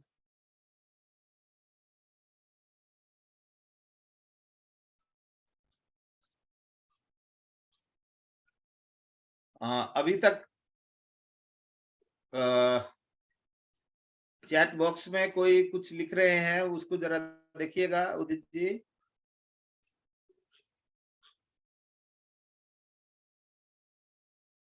कोई क्वेश्चन नहीं है क्या? हाँ, Prashant ji, Prashant sir. Very good afternoon sir. जी, एक बार आपने पीडब्ल्यूएम और एमपीपीटी चार्ज कंट्रोलर किस केस में यूज करना चाहिए जी, वो एक बार दोहरा देंगे शॉर्ट में? सर प्रैक्टिकली जब आप ऑब्जर्व करेंगे, देखिए जो एमपीपीटी का काम ये है कि जो आपका वीओसी है, जो पैनल से निकलता है वीओसी, जैसे 12 वोल्ट के केस में आपका वीओसी पैनल का 20 वोल्ट होता है, 21 वोल्ट होता है। तो उस वोल्टेज को, जो एक्सेस वोल्टेज है, वहां उस डिफरेंस को वो करंट में कन्वर्ट करके और एक्स्ट्रा करंट वाटेज हमारे बैटरी में आता है करंट। तो उसमें जहां भी हमारा वोल्टेज का डिफरेंस जितना ज्यादा होगा, एमपीपीटी की इफिशियंसी उतनी ज्यादा होगी। अभी 12 वोल्ट के केस में आप देख रहे हैं कि 12 वोल्टेज हमारा सिस्टम का वोल्ट है, वीओसी उसका 20 है, यानी केवल 8 वोल्ट का डिफरेंस है। इसी के विपरीत यदि आप जाते हैं 48 वोल्ट के केस में, तो 48 वोल्ट में आपका वीओसी मिलता है 80 वोल्ट, यानी वहां पे कितना डिफरेंस हो गया? करीब करीब 32 वोल्ट का। वहां पे ये एमपीपीटी ज्यादा इफिशियंट होगा। नॉर्मली एमपीपीटी की इफिशियंसी मोर देन 95% होती है, यानी और ये अप टू 98% तक भी होती है। तो जब हम 12 वोल्ट और 24 वोल्ट के एमपीपीटी का हम प्रैक्टिकली टेस्ट करेंगे, तो उसका केवल जो इफिशियंसी बढ़ता है वो 7% बढ़ता है, 6 से 7%, और कॉस्ट उसका है पीडब्ल्यूएम के कंपेयर में 3 टाइम्स ज्यादा है उसका एमपीपीटी का। तो यदि हमें सिस्टम को इकोनॉमिकल बनाना है तो हमें ये देखना पड़ेगा कि हम किस वोल्टेज के लिए, किस एप्लीकेशन के लिए एमपीपीटी में जाना चाहते हैं। यदि जरूरत ना हो तो वहां जाने की आवश्यकता नहीं है, हम कॉस्ट को सेव करेंगे पीडब्ल्यूएम का यूज करके। ठीक सर, थैंक यू। जी, ओके सर, थैंक यू। और कोई?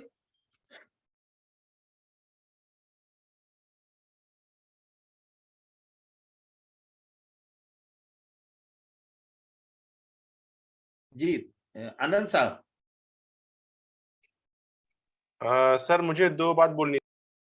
जी, हेलो,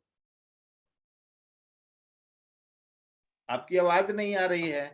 मैं ये कह रहा था, मुझे 2 बात बोलनी थी। जी पहली बात तो ये बोली थी कि चैट बॉक्स में जब पढ़ रहा था मैं, तो जी। चैट बॉक्स में एक सुरेश जी हैं, सुरेश जी। दिदमिशी हैं। सुरेश जी ने अभी हैंड भी रेज किया है, तो मैं जी जी, चाहता तो हूँ सुरेश जी का मैं पहले क्वेश्चन ले लूं जरा। हाँ, बस वही मैं चाह रहा था। जी सुरेश जी, सुरेश जी को अनम्यूट करिए। उदित जी, जी सुरेश जी।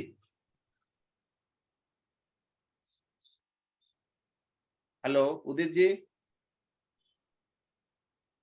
जी सुरेश जी बताएं। हेलो, आवाज जी आ रही सर? थोड़ी डिस्टर्ब होके आ हाँ, रही है, लेकिन बताएं। नमस्कार सर। मैं ये जानना चाह रहा था कि जी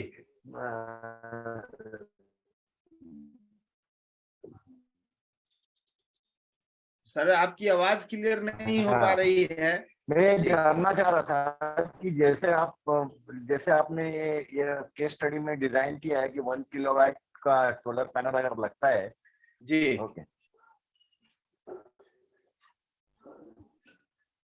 जी जी बताएं। हेलो उदित जी, अनम्यूट करिए सुरेश जी को। हाँ, किया है मैंने अनम्यूट। जी हेलो, जी।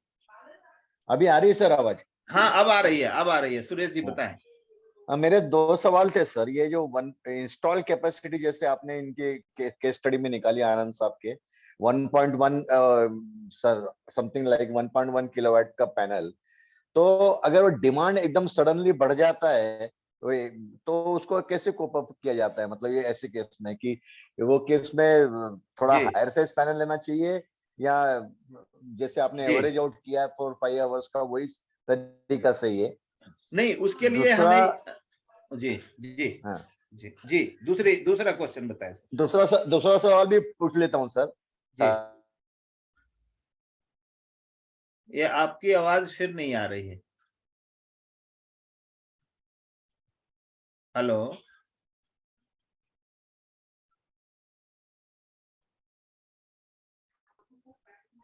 Hello, hello. आवाज आ रही है सर? वापस कट हो अब रहा है? अब आ रही है जी।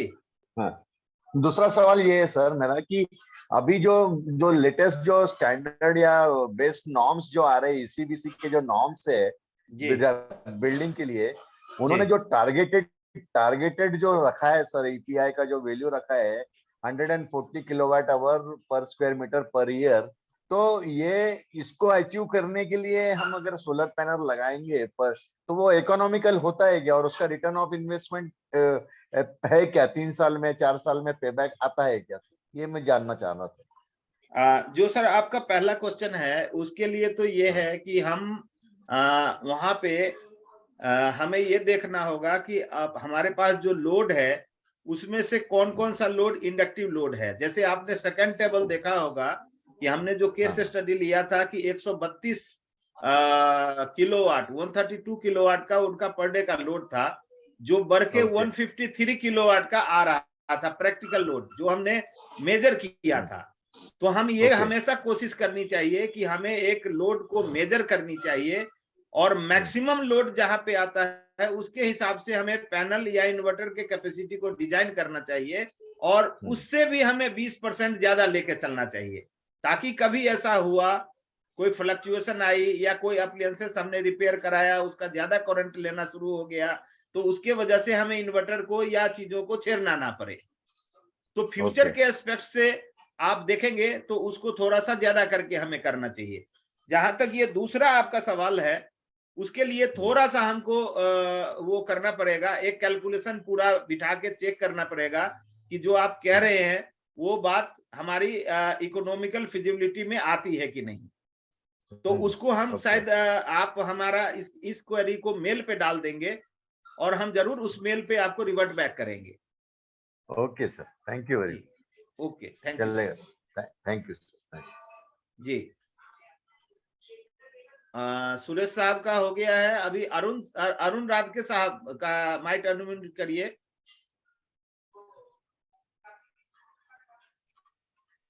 उदित जी,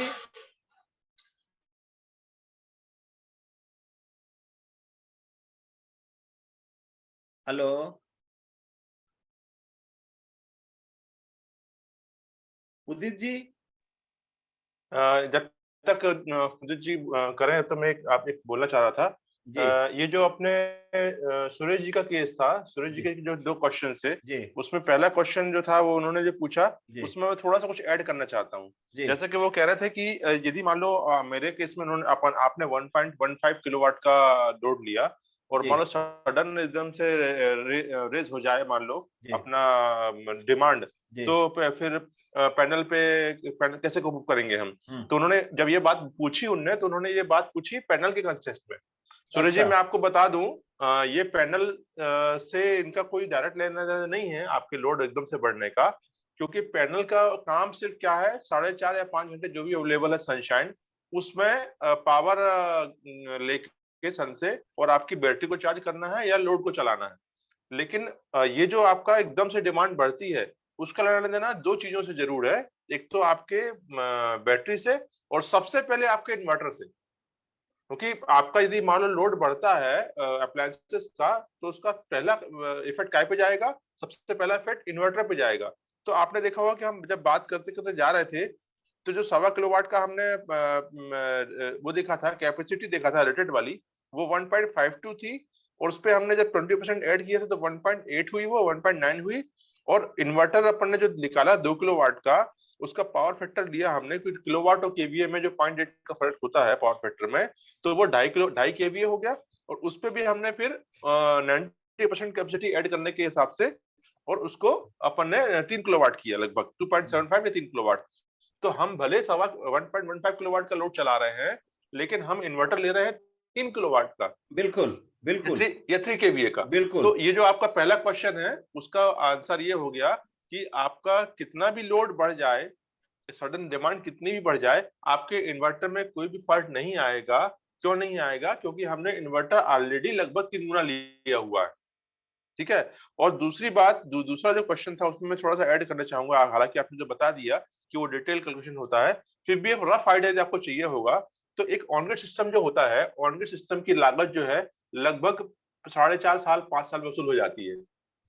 चाहे वो किसी भी क्षमता का लगाओ आप, on-grid system 2 kilowatt, 3 kilowatt, 5 kilowatt, साढ़े जो आप बिजली बिल बचाते हो उसके हिसाब से उसकी लागत जो है 4.5 से 5 साल में वसूल हो जाती है। लेकिन चूंकि हम बात कर रहे हैं ऑफ ग्रिड की, तो ऑफ ग्रिड में मोटा मोटा हम जो देखते हैं कि जब वो दिन में सोलर पावर यूज करता है और हमारी बिजली को यूज नहीं करता है, एफिशिएंट सिस्टम होता है, या जो हमें उससे बेनिफिट मिलते हैं उसको हम यदि पूरा निकालेंगे, तो लगभग मोटा मोटा संजय जी उसके बारे में और अच्छा बताएंगे, 7 से 8 साल में आपका आरओआई आ जाएगा।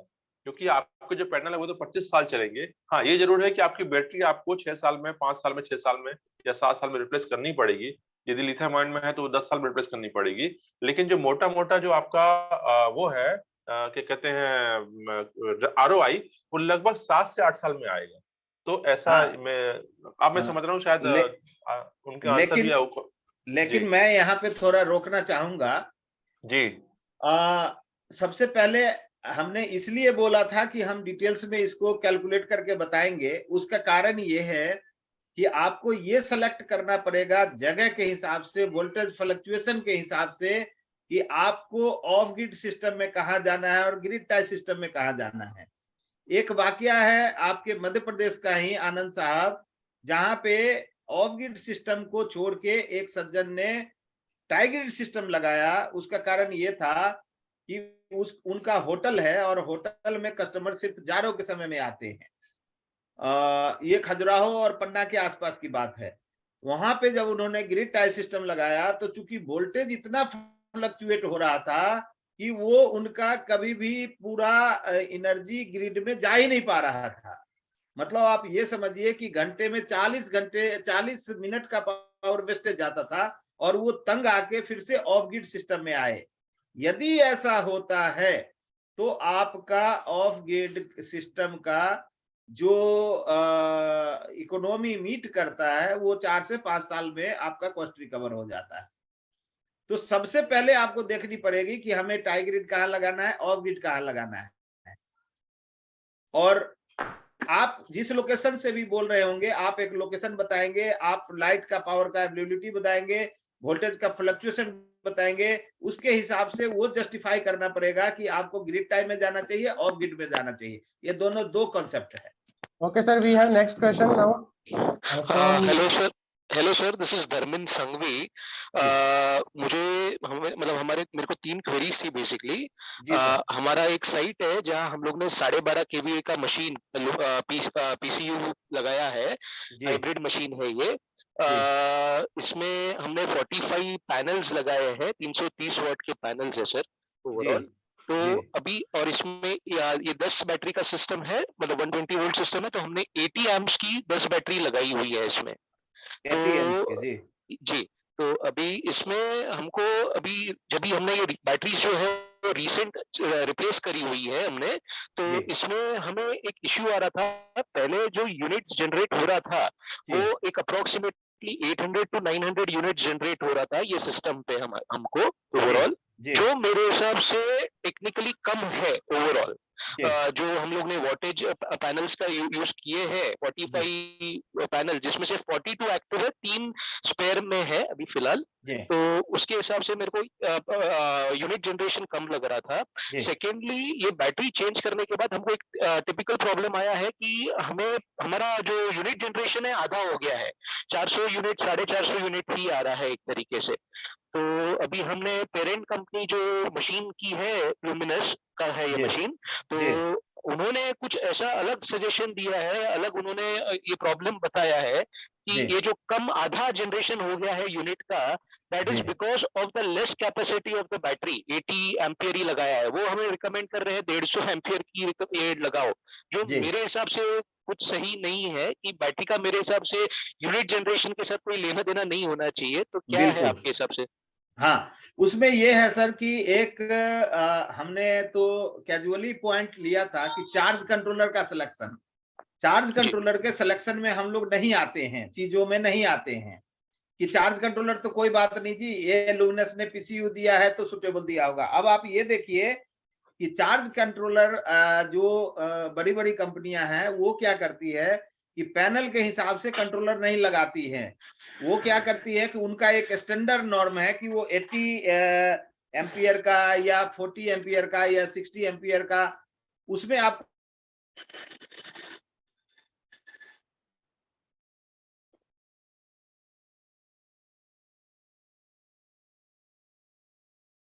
हेलो,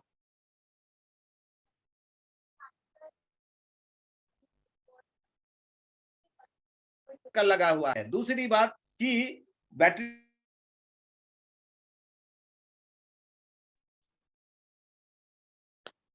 हेलो, हाँ मैं थोड़ा वो नेटवर्क डिस्टर्ब हो गया था। अभी आवाज आ रही है क्या? हाँ जी, आ रही है सर। अभी जी बोलिए सर, अभी आ रही है आवाज आपकी। Hello hello hello hello sir, आवाज नहीं आ रहा है बरोबर से आपका अभी भी।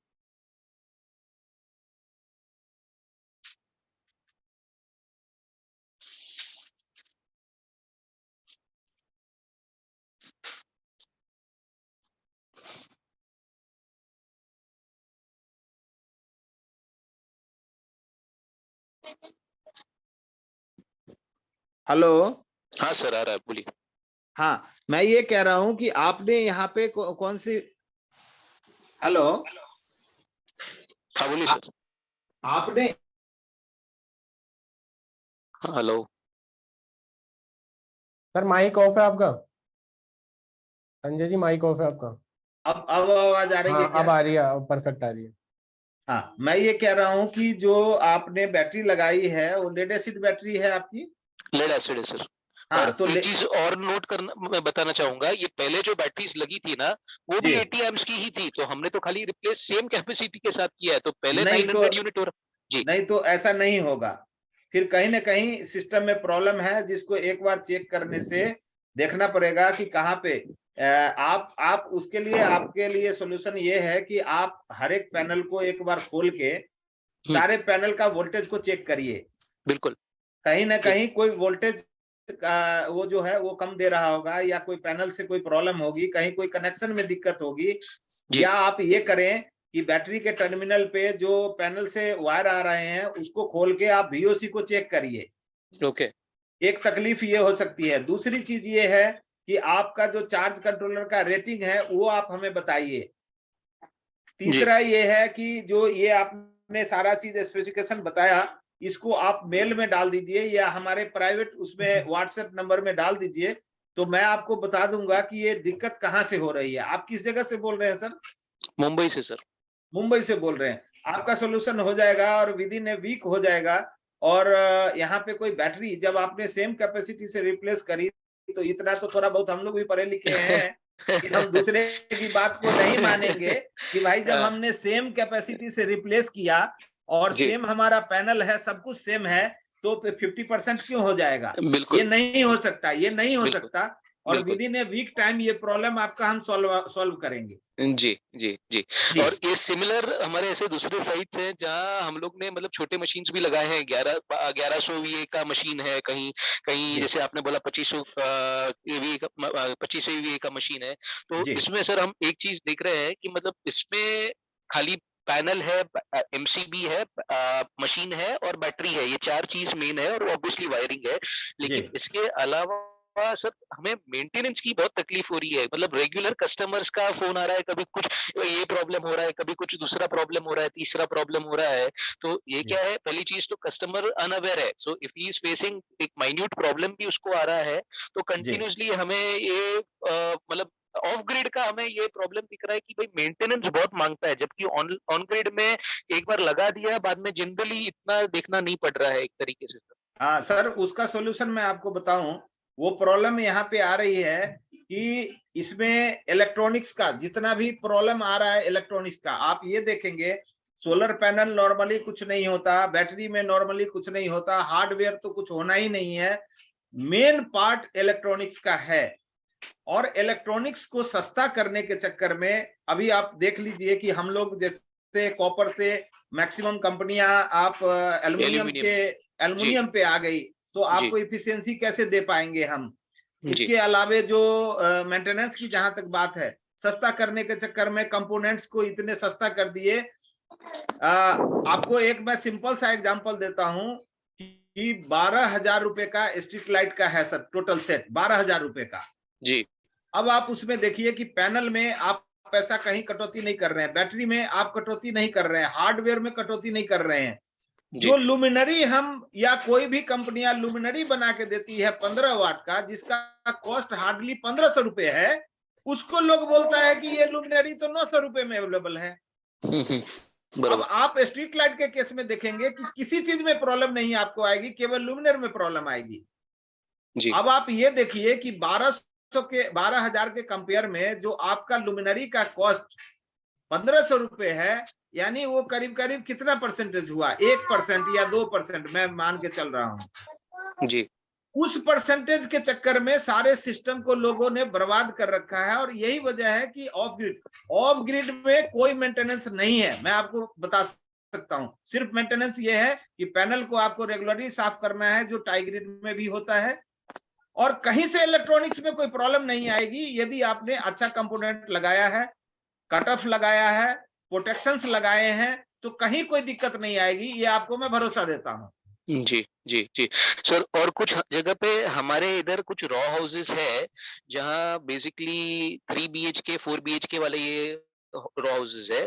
तो इसमें समझो हमको मशीन सजेस्ट करने हैं, सिस्टम सजेस्ट करना है, तो आपके और कई जगह पे इलेक्ट्रिक इश्यूज भी है, तो मतलब लाइट इश्यूज भी है, तो मतलब 2.5 घंटे का पावर कट भी समझो हो रहा है, समझो ये केस में है। तो आपके हिसाब से इधर हाइब्रिड ज्यादा सजेस्ट करना चाहिए कस्टमर को, या उसको नॉर्मल अपग्रेड देना है, या जहाँ इन्वर्टर लगा है उसको खाली वहाँ कंट्रोल चार्ज कंट्रोल लगाकर उसको सिस्टम कन्वर्ट कर सोलर में दे देना चाहिए? नहीं, आपके हिसाब से क्या हो रहा है? यदि उनके यहाँ ऑलरेडी एग्जिस्टिंग इन्वर्टर है, तो उसको आप SMU लगा के और प्रायोरिटी बेस्ड सिस्टम दे सकते हैं। उसमें दोनों सिस्टम रहेगा, हाइब्रिड भी रहेगा और वो प्रायोरिटी वाला भी सिस्टम रहेगा। एक स्विच को यदि आपने हाइब्रिड पे किया तो हाइब्रिड मोड में चलेगा, यदि प्रायोरिटी मोड में किया तो प्रायोरिटी मोड में चलेगा। जो उनको सूट करेगा उस हिसाब से आप सिस्टम को दीजिए। और कोई जरूरी नहीं है यहाँ पे हाइब्रिड लगाना है, क्योंकि ज्यादा से ज्यादा सोलर के यूटिलाइजेशन के लिए आपको प्रायोरिटी बेस्ड में ही जाना चाहिए।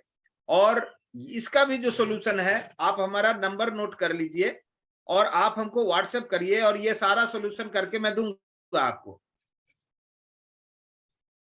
कहीं कोई आपको तकलीफ नहीं आएगी। Hello, yes sir, thank you. या समझ गया आपकी बात। जी जी। तुषार जी को अनम्यूट करिए। जी तुषार जी। हाँ सर, सर ये जो मेंबरशिप फीस है जी, तो गुड आफ्टरनून, ये Good काफी afternoon, अच्छा sir. सेशन रहा। Thank you sir, thank you. I've been मतलब डेलिबरेटली स्ट्रगलिंग कि ये मैं इंफॉर्मेशन कहाँ से लूं, तो आज के सेशन में मेरा 99% क्लियर हो गया concept. Thank you very much sir, thank you. पर सर जी।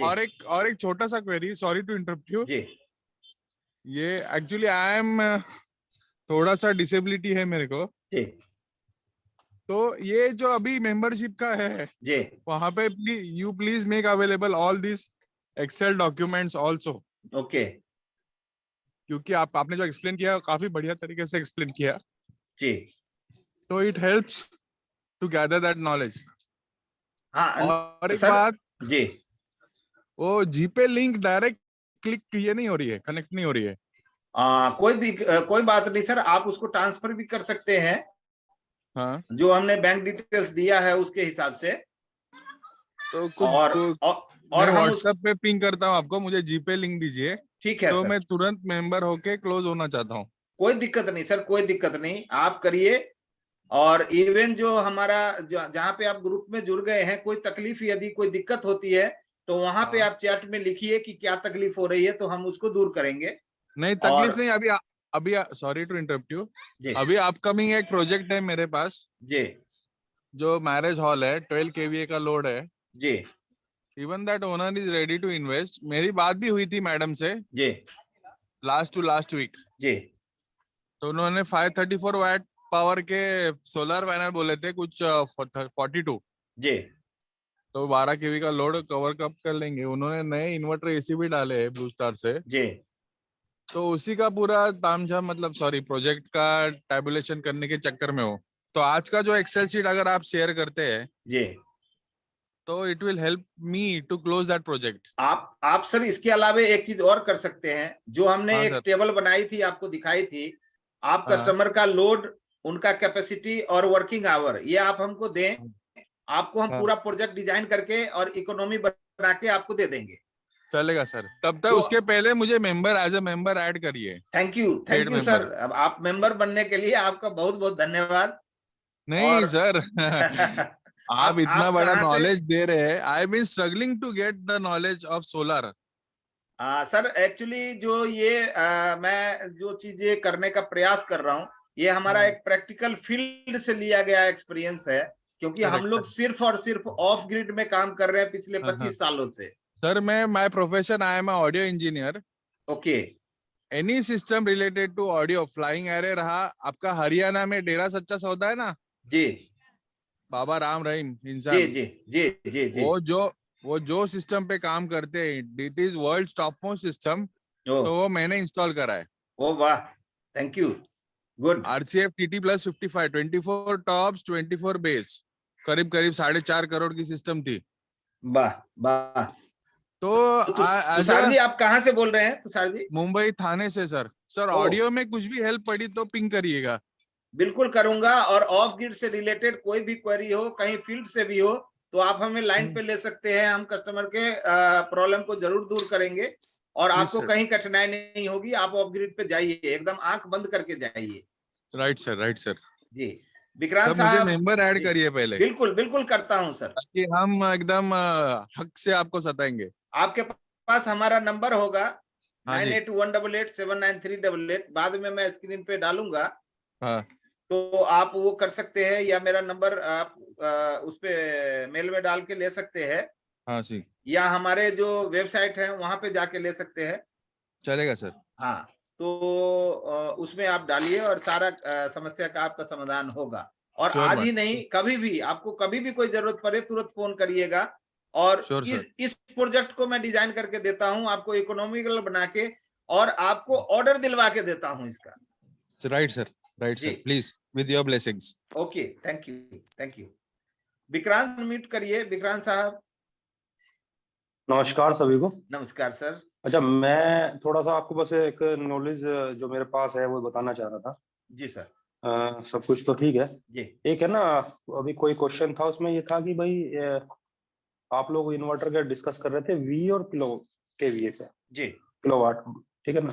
जी। तो आप बोल रहे थे कि 0.8 पावर फैक्टर है पहले, मतलब ये सही है कि पहले 0.8 होता था। जी। अभी कंपनियों ने कॉस्ट कटिंग और ऊपर नीचे करने के चक्कर में वो कहीं भी जा रहे हैं, 4.5, 5, 6 कुछ भी कर रहे हैं। जी। तो मेरा सजेशन ये है, जितने भी लोग हैं ना, जब आप इन्वर्टर कभी खरीद दें किसी से, तो आप उसके वीए को मत पूछें, क्योंकि वीए हमेशा फेक है। जी, ठीक है ना। बिल्कुल। आज की डेट में बिल्कुल सही फेक है। वीए बता रहे हैं। जी। जो 450 वीए, जो 450 वाट का इन्वर्टर है, 400 वाट का इन्वर्टर है, वो मार्केट में 950 वीए और 1000 वीए के नाम पे बेचा जा बिल्कुल, रहा है। वो चाहे बिल्कुल, कोई भी कंपनी हो, चाहे बिल्कुल। कितना ही बड़ा ब्रांड हो। जी। तो आप जब भी इन्वर्टर का सिलेक्शन करें, मतलब जो जैसे कि बोल रहे थे ना, मैं बड़ी प्रॉब्लम में हूँ, ऐसे प्रॉब्लम हो रही हो, तो आप है ना हमेशा उससे पूछे कितने वाट का इन्वर्टर है। बिल्कुल। आप ये पूछना बंद कर दीजिए सब लोग, जी। और वाट पूछना शुरू कीजिए कि भाई ये बता ये कितने वाट का इन्वर्टर है। जी। दूसरी बात, आपको प्रॉब्लम सबसे कम जब होंगी जब जितना आपका लोड है उसके डबल का, आप जो है ना उसके डबल वाट का, नॉट वीए, वाट का इन्वर्टर अगर यूज करेंगे तो आपको कभी भी इन्वर्टर में प्रॉब्लम नहीं मिलेगी। ये रोज रोज इंजीनियर बुलाने से बच जाओगे। तो सबसे पहली बात तो वाट आप पूछिए, और दूसरा आप जो है डबल कैपेसिटी हमेशा यूज कीजिए। थोड़ा सा मैं मेरा विक्रांत suggestion। साहब, हाँ जी, आपका सजेशन बहुत अच्छा है। मार्केट में जितने भी इन्वर्टर मिल रहे हैं, आप देखेंगे कि केवल उसका मॉडल नंबर लिखा रहता है 1750, उसमें वीए वगैरह कुछ नहीं लिखा रहता। और ये बात विक्रांत साहब का बिल्कुल कहना सही है कि इसका पावर फैक्टर जो है 0.45 से लेके 0.55 तक मैक्सिमम, और अच्छी कंपनियों का, जिनको आप ब्रांडेड कंपनी कहते हैं, हमने उसका जिक्र 0.8 इसलिए चले थे कि हम समझते हैं कि शायद हमारे ग्रुप में जितने भी इन्वर्टर्स बनाने वाले लोग हैं, उनका सारों लोगों का 0.8 ही पावर फैक्टर है। संजय जी, क्योंकि क्या हम है ना लोग, कि जितने बड़े ब्रांड है ना, ज्यादातर तो भाई देखो 90% तो वही बिक रहे हैं ना। क्योंकि जितने बड़े ब्रांड हैं वे हाँ, 0.6 पे काम कर रहे हैं आज की डेट में। हाँ, मैं नाम नहीं लूंगा किसी का भी, लेकिन सबका हाल ये है। हाँ, उसका कारण ये है कि जितने भी बड़े ब्रांड हैं वो सोलर के नहीं हैं, वो सारे बिजली वाले इन्वर्टर बना रहे हैं, और वो सोलर को एडॉप्ट किया है उन्होंने। विक्रांत साहब, आप खुद 20 साल से 25 साल से इस फील्ड में हैं, आपको खुद इतना नॉलेज है, आप टेक्निकल इतने हैं, आपको खुद ही पता होगा कि आप इस चीज को नहीं कर सकते। आपका ब्रांड या हमारा ब्रांड या बाकी हमारे ग्रुप के लोगों का ब्रांड शायद उतना अच्छा ना हो, लेकिन हम लोग जब भी देंगे सिस्टम, वो कस्टमाइज सॉल्यूशन देते हैं, और यही कारण है कि हम लोग का इलेक्ट्रॉनिक्स फील्ड में कभी फेल नहीं हो नहीं, सकता। देखो सर, ऐसा ना कि हम लोग यहाँ पे ना लोगों को इंफॉर्मेशन दे रहे हैं, जी। तो वो जरूरी नहीं कि वो आपसे या किसी से भी, नहीं, हम ये नहीं कह रहे सर, ये हम चाहेगा कि आपने सही कहा, लेकिन एक चीज में यहाँ पे दिक्कत ये है कि यदि हम डबल में जाते हैं, सपोज करिए कि 10 केवीए के इन्वर्टर को, 10 किलोवाट के इन्वर्टर को यदि हम 20 किलोवाट में जाएंगे, तो जितना हमको, लोड है संजय जी, हाँ, जितना लोड है, तो हमको क्या करना पड़ेगा कि फिर कभी कभी ऐसा दिक्कत आएगी कि अभी हमारा 10 किलोवाट का हम सोच रहे हैं और हम सिंगल फेस में जा रहे हैं, और लोड के हिसाब से यदि उसका हमारा 15 केवीए हो जाता है, तो शायद 3 फेस में जाना पड़ेगा। तो हम नहीं ये 10 करेंगे, किलोवाट तो 10 किलोवाट हो या ये हाँ, जो है ना, ये ये तो हमेशा आपका 3 कहना, फेज में ही ये आपका कहना जाना सही पड़ता है। आपका कहना ये सही है कि एक आम कस्टमर, जिनको शायद उतना टेक्निकल पे वो नहीं जाना चाहते हो, तो सीधे दुकान में जाके ये बोलेंगे कि हमारा इतना किलोवाट का इन्वर्टर चाहिए, केवीए का जिक्र नहीं करेंगे। ये बिल्कुल वैलिड पॉइंट है, और इसके लिए बहुत बहुत धन्यवाद। ये बहुत अच्छा इंफॉर्मेशन आपने दिया है लोगों को जो हमसे जुड़े हुए हैं। जी, और कोई क्वेरी सर? नहीं, बस मुझे तो यही बताना था। बाकी बाकी किसी लोगों का और कोई क्वेश्चन है?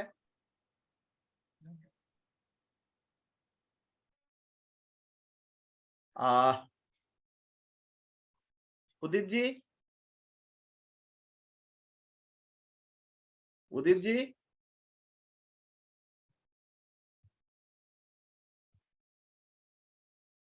इसको वाइंड अप करना चाहिए। और भी कोई और भी कोई क्वेश्चन क्वेश्चन वाले उसमें है, कोई क्वेश्चन? रानी, एंड अगर अभी भी किसी का क्वेश्चन है और वो पूछ नहीं पा रहे हैं, then you can mail us on info.ripa@gmail.com and you can join our spam free WhatsApp group. Sachin ji, मैं रोकना चाहूंगा, तुषार जी अभी के अभी मेंबर बनना चाह रहे थे बट उनको जीपेल से पेमेंट नहीं हो रहा है, तो आप इस चीज को देखेंगे जरा कि क्या दिक्कत हो यस, रही है। चैट बॉक्स में मैंने मेरे व्हाट्सएप नंबर डाल दिया, अगर किसी को कोई भी प्रॉब्लम फेस हो रही है आप उस व्हाट्सएप नंबर पे कनेक्ट कर सकते हैं and we will give you the solution. जी, तो थैंक यू, आपका बहुत बहुत धन्यवाद। और हम समझते हैं कि हमें इसको अब बाइंड अप करना चाहिए। जिन लोगों को ऐसा लगता है कि कोई भी ऑफ ग्रिड से रिगार्डिंग कोई भी क्वेश्चन, कोई भी क्वेरी हो, तो ये स्क्रीन पे दिए हुए हमारा नंबर को सेव कर सकते हैं, मेल को भी सेव कर सकते हैं, और इवन जो हमारा रीपा का जो हमारा वेबसाइट है उस पे जाएंगे तो वहां भी आपको नंबर, मेल आईडी मिल जाएगा, और किसी न किसी माध्यम से आप कांटेक्ट करिए, आपकी समस्या का जरूर समाधान किया जाएगा। धन्यवाद। Thank you so much everyone for attending this session and अब हम नेक्स्ट ईयर में नए न्यू सेशन में आप सभी लोगों से मुलाकात करेंगे। Thank you so much, good bye.